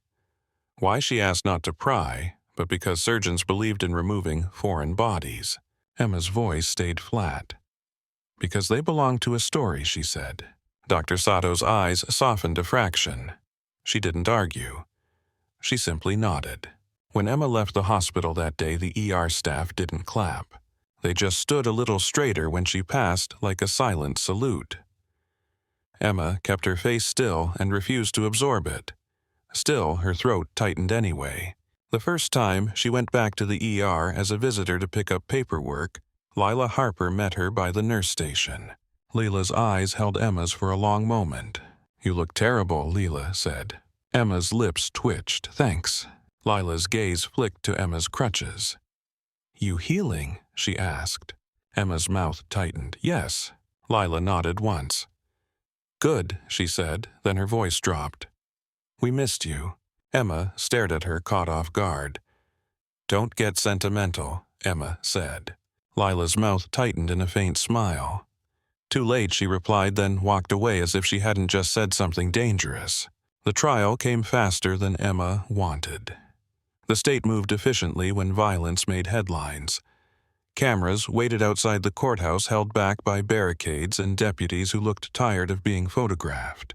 Emma refused every interview request. She didn't go on television. She didn't give a statement on the sidewalk. She walked into the courthouse on crutches with Hannah at her side and Noah 2 steps behind in dress blues, face set. Major Grant stood near the entrance not as spectacle, but as presence. She nodded once at Emma. That was all. Inside, the courtroom smelled like old wood and stale air. Caleb Voss sat at the defense table in an orange jumpsuit, hands cuffed at the waist. His posture was straight, his gaze was calm. He looked like a man who had built a wall and lived behind it. Trent sat beside his attorney, eyes, red shoulders hunched, shaking so hard the chain at his wrists rattled faintly. Mason Reddick stared at the ceiling with a blank expression that looked like the aftermath of too many chemicals. When Emma took the stand, she felt the room's attention lock onto her like a spotlight. The prosecutor asked her to describe what happened. Emma kept her voice even. She spoke in clean, factual sentences. Bell, masks, guns, ceiling shot, muzzle on Noah. Movement, impact, pain, blood. The prosecutor's tone softened. "Why did you do it?" she asked. Emma's eyes narrowed slightly. "Because he was going to die," she said. "Because he was a Marine," the prosecutor pressed. Emma's jaw tightened. "Because he was a person," she replied. "And I could stop it." The defense attorney stood, voice smooth. "Ms. Caldwell," he said, "you want this court to believe you made a split-second decision without thinking. That sounds impulsive." Emma stared at him. "It wasn't impulsive," she said. "It was trained." The defense attorney's eyebrows rose. "Trained," he repeated. Emma didn't blink. "Yes." "So you admit you have a military background," he said. Emma's mouth tightened. "Yes," she replied, and the word tasted like a door opening. The defense attorney tried to smile. "Then you understand combat," he said. "Isn't it possible you overreacted, escalated, turned a robbery into a shooting?" The courtroom went still. Emma's eyes sharpened with something cold. "They brought guns," she said. "They fired first." The defense attorney shifted, searching for footing. "But you shouted," he said. "You tackled. You moved aggressively." Emma leaned forward, slightly, pain flaring through her leg. She ignored it. "I moved to keep someone alive," she said. The judge, a woman with silver hair and a hard gaze, watched the defense attorney over her glasses. "Counsel," the judge said quietly, "move on." The defense attorney sat. The prosecutor finished, thanked Emma, and she stepped down. Her hands trembled once when she sat beside Hannah. She placed Jordan's letter in her pocket by habit and felt steadier. Sentencing came after pleas and motions and legal language that never touched the feeling of a gunshot in a diner. Trent cried when the judge spoke. He received 18 years. Mason received 22. His face didn't change. Caleb Voss received 25. He stood when the judge read the sentence, posture still, straight, eyes forward. Then he asked to speak. The judge looked at Emma. "Ms. Caldwell," she said, "do you wish to hear it?" Emma stared at Voss. Hannah's hand tightened around Emma's. Noah sat rigid, jaw clenched. Emma nodded once, yes. Caleb Voss turned slightly toward the bench. His voice was calm, controlled. "I'm not asking for forgiveness," he said. "I don't deserve it." He swallowed once, and for the first time his control slipped at the edges. When she covered him, Voss said, and his eyes flicked to Emma for a fraction, "It reminded me of what I used to be, of what I threw away." The courtroom held its breath. Voss's jaw flexed. "I ran," he said. "Not because of sirens, because I couldn't stand the memory." Emma stared at him. Her leg ached. The hardware felt heavy. The scar tissue pulled. Voss's voice lowered. That's all he said. The judge nodded once, expression unmoved. "You will serve your sentence," she said. "You will pay for your choices." Voss looked at Emma again, then back to the bench and sat. Outside the courthouse, cameras leaned forward like predators. Emma did not stop. She did not speak. Hannah guided her through the doorway and into the car. Noah walked behind them, silent, shielding without making it obvious. They drove home with the radio off. That night, Emma sat in the recliner with an ice pack on her leg and stared at the quilt. Hannah placed a stack of mail on the table. "These are bills," she said, "and these are donations." Emma's gaze snapped. Donations. Hannah's expression was tight. "People keep sending money," she said. "They keep writing notes. They keep asking how to help veterans, how to help you, how to help the guy you saved." Emma's jaw clenched. "Send it back." Hannah shook her head. "You can't," she said. "Some of it is already pooled online. Major Grant called me. She said it's getting bigger." Emma stared at her sister. "I didn't ask for this," she said again. Hannah sat on the couch, exhaustion in her posture. "I know," she replied, "but you're sitting in that chair with hardware in your leg because you didn't ask, and you still did it." Emma's throat tightened. She looked away. The next day, Major Grant came to the house alone. No cameras, no formation, just her in uniform stepping onto the porch like it was an appointment. Emma stared at her from the recliner. "You're persistent," Emma said. Major Grant nodded. "Yes," she replied. "It's useful." Hannah offered coffee. Major Grant declined. She sat in a chair across from Emma, posture perfect, hands relaxed. "People raised money," Major Grant said. Emma's eyes narrowed. "I don't want it." Major Grant's gaze didn't flinch. "It's not just for you," she said. "They're raising it because they want a place to put what they felt. They want to turn it into something that helps others." Emma stared at her. "That sounds like a problem to manage," she said. Major Grant nodded. "Yes," she replied, "and you're the only one they'll trust." Emma's jaw tightened. "I don't want to be trusted." Major Grant leaned forward slightly. "Emma," she said, voice calm, "you were trusted in a medical tent when people were bleeding out. You were trusted in a diner when a Marine's life hung on seconds. Trust found you whether you asked or not." Emma stared at the floor. Major Grant slid a folder onto the coffee table. "This is a foundation filing packet," she said. "Nonprofit structure, board members, financial controls. You decide the mission and the boundaries. You can protect your privacy inside it." Emma didn't touch the folder. Hannah watched Emma's face, then spoke quietly. "If you don't do this," she said, "someone else will do it wrong." Emma's eyes snapped to her sister. Hannah held the gaze steady. "You don't have to be public," Hannah added. "You just have to be careful." Emma looked back at Major Grant. "I don't want a hero circus," Emma said. Major Grant nodded. "Then we don't make one," she replied. "We make a system." Emma stared at the folder. The paper looked too clean for what it represented. Noah appeared in the doorway behind Major Grant's civilian clothes hair, neat eyes, careful. He didn't step inside until Major Grant looked back and nodded once. He entered quietly and stood near the wall. Emma's gaze sharpened. "I said no hovering," she said. Noah's mouth tightened. "I'm not hovering," he replied. "Major asked me to attend." Emma looked at Major Grant. Major Grant didn't apologize. "He's useful," she said. "He understands the network. He has credibility. He can do outreach without dragging you into every conversation. Emma stared at Noah. You want this, she said. Noah's jaw flexed. I want you to be left alone, he replied. And I want other people helped without chaos. Emma studied him for a long moment. Then she looked at Hannah. Hannah nodded slightly. Emma finally touched the folder. Her fingers rested on the edge like she was testing the temperature. Fine, Emma said. But I set rules. Major Grant's expression didn't change, but relief flickered behind her eyes. Yes, she said, you do. Over the next months, the Caldwell Shield Foundation became real in small, unglamorous steps. A board, formed with Hannah handling administrative control, Major Grant advising, and Dr. Sato agreeing to oversee medical legitimacy.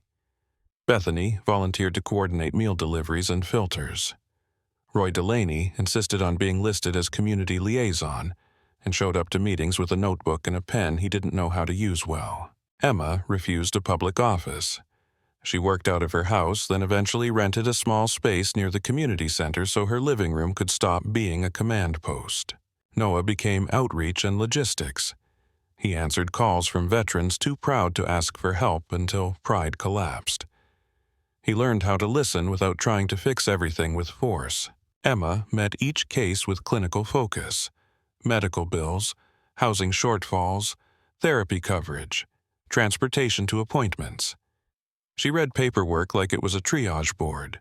Some nights she sat in the quiet after meetings and stared at the quilt, her leg aching Jordan's letter in her pocket, and wondered how a single second in a diner had rewired an entire town. She didn't say that out loud. 6 months after the shooting, Emma returned to St. Bridget for a partial schedule. The first day back, she walked into the ER with a cane instead of crutches. The limp was there, slight but permanent in her body's memory.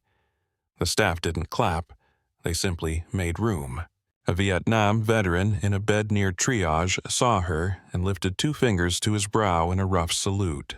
Emma nodded back once, eyes stinging, and went to work. On Saturdays she taught, not because she wanted attention, because she could not tolerate helplessness as the default. The first class was small 30 civilians in a community center room that smelled like old basketballs and cleaning solution. Noah stood beside her with a whiteboard marker, quiet, watchful. Emma faced the room and felt her heart rate rise the way it had in the diner, not from fear of guns, but from the raw vulnerability of speaking.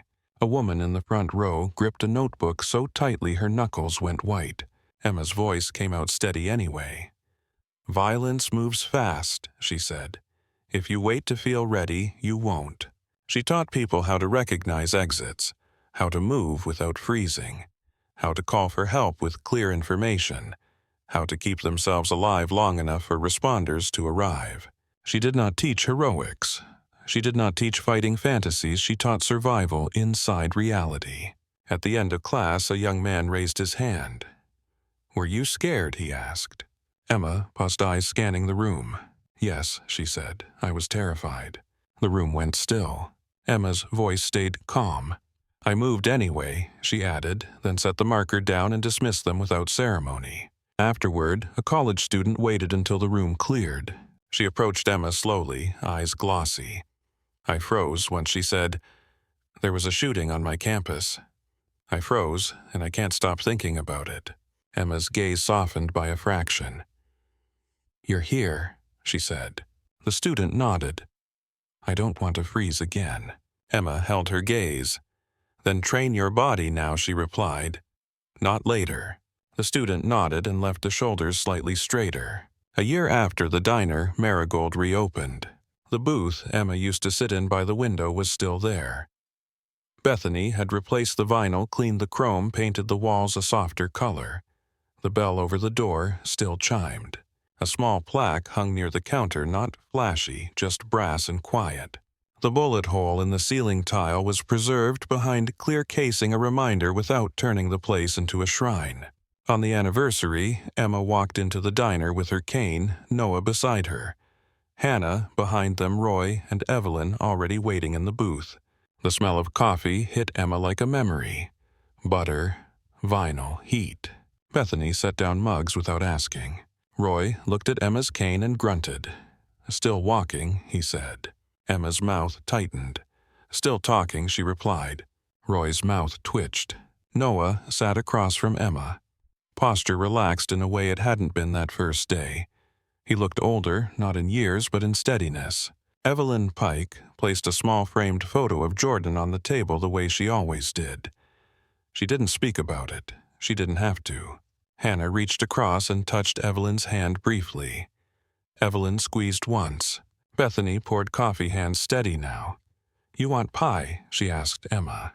Emma looked at the menu like it was a negotiation, then nodded once. "Yes," she said. Bethany smiled and turned away. The diner's chatter hummed around them. Ordinary people living ordinary lives. A couple laughing near the window, a father cutting pancakes for a toddler, a group of teenagers whispering and pretending not to look at the plaque. Roy took a sip of iced tea and stared at the ceiling tile casing. Funny, he murmured, how a place can carry a moment forever. Emma's gaze followed his. "It's not funny," she said. Roy nodded. "No," he agreed. "It's just true." Noah looked at Emma. "You still keep the letter," he said quietly. Emma's fingers touched her pocket by instinct. "Yes," she replied. Noah nodded. "I got something too," he said, and lifted his sleeve slightly. On his forearm in clean ink were 2 words. Caldwell Shield. Emma stared at it, irritation flaring and softening at the same time. "You didn't need to do that," she said. Noah's voice stayed calm. "I did," he replied. Emma exhaled slowly. "Eat your pie," she ordered. Noah's mouth tightened in a small smile. "Yes," he said, and reached for his fork. Bethany returned with the pie and set it in front of Emma like it was a peace offering. Emma took one bite. The sweetness hit her tongue warm and simple. It tasted like the life she tried to have before the bell rang. She chewed slowly, stared at her coffee and let the diner exist around her without scanning every corner. Her limp would always be there. The hardware would always be there. The old shrapnel would remain buried and quiet. Jordan's letter stayed in her pocket. Noah stayed in her orbit, not as debt, but as presence. Roy sat across from her, still alive, still stubborn. Evelyn's hand rested near the photo frame, steady. Hannah's shoulder pressed close to Emma's, warm and real. Emma took another bite of pie and let the moment land not as a spectacle, not as a story, but as a room full of breathing people who had chosen in different ways to keep showing up.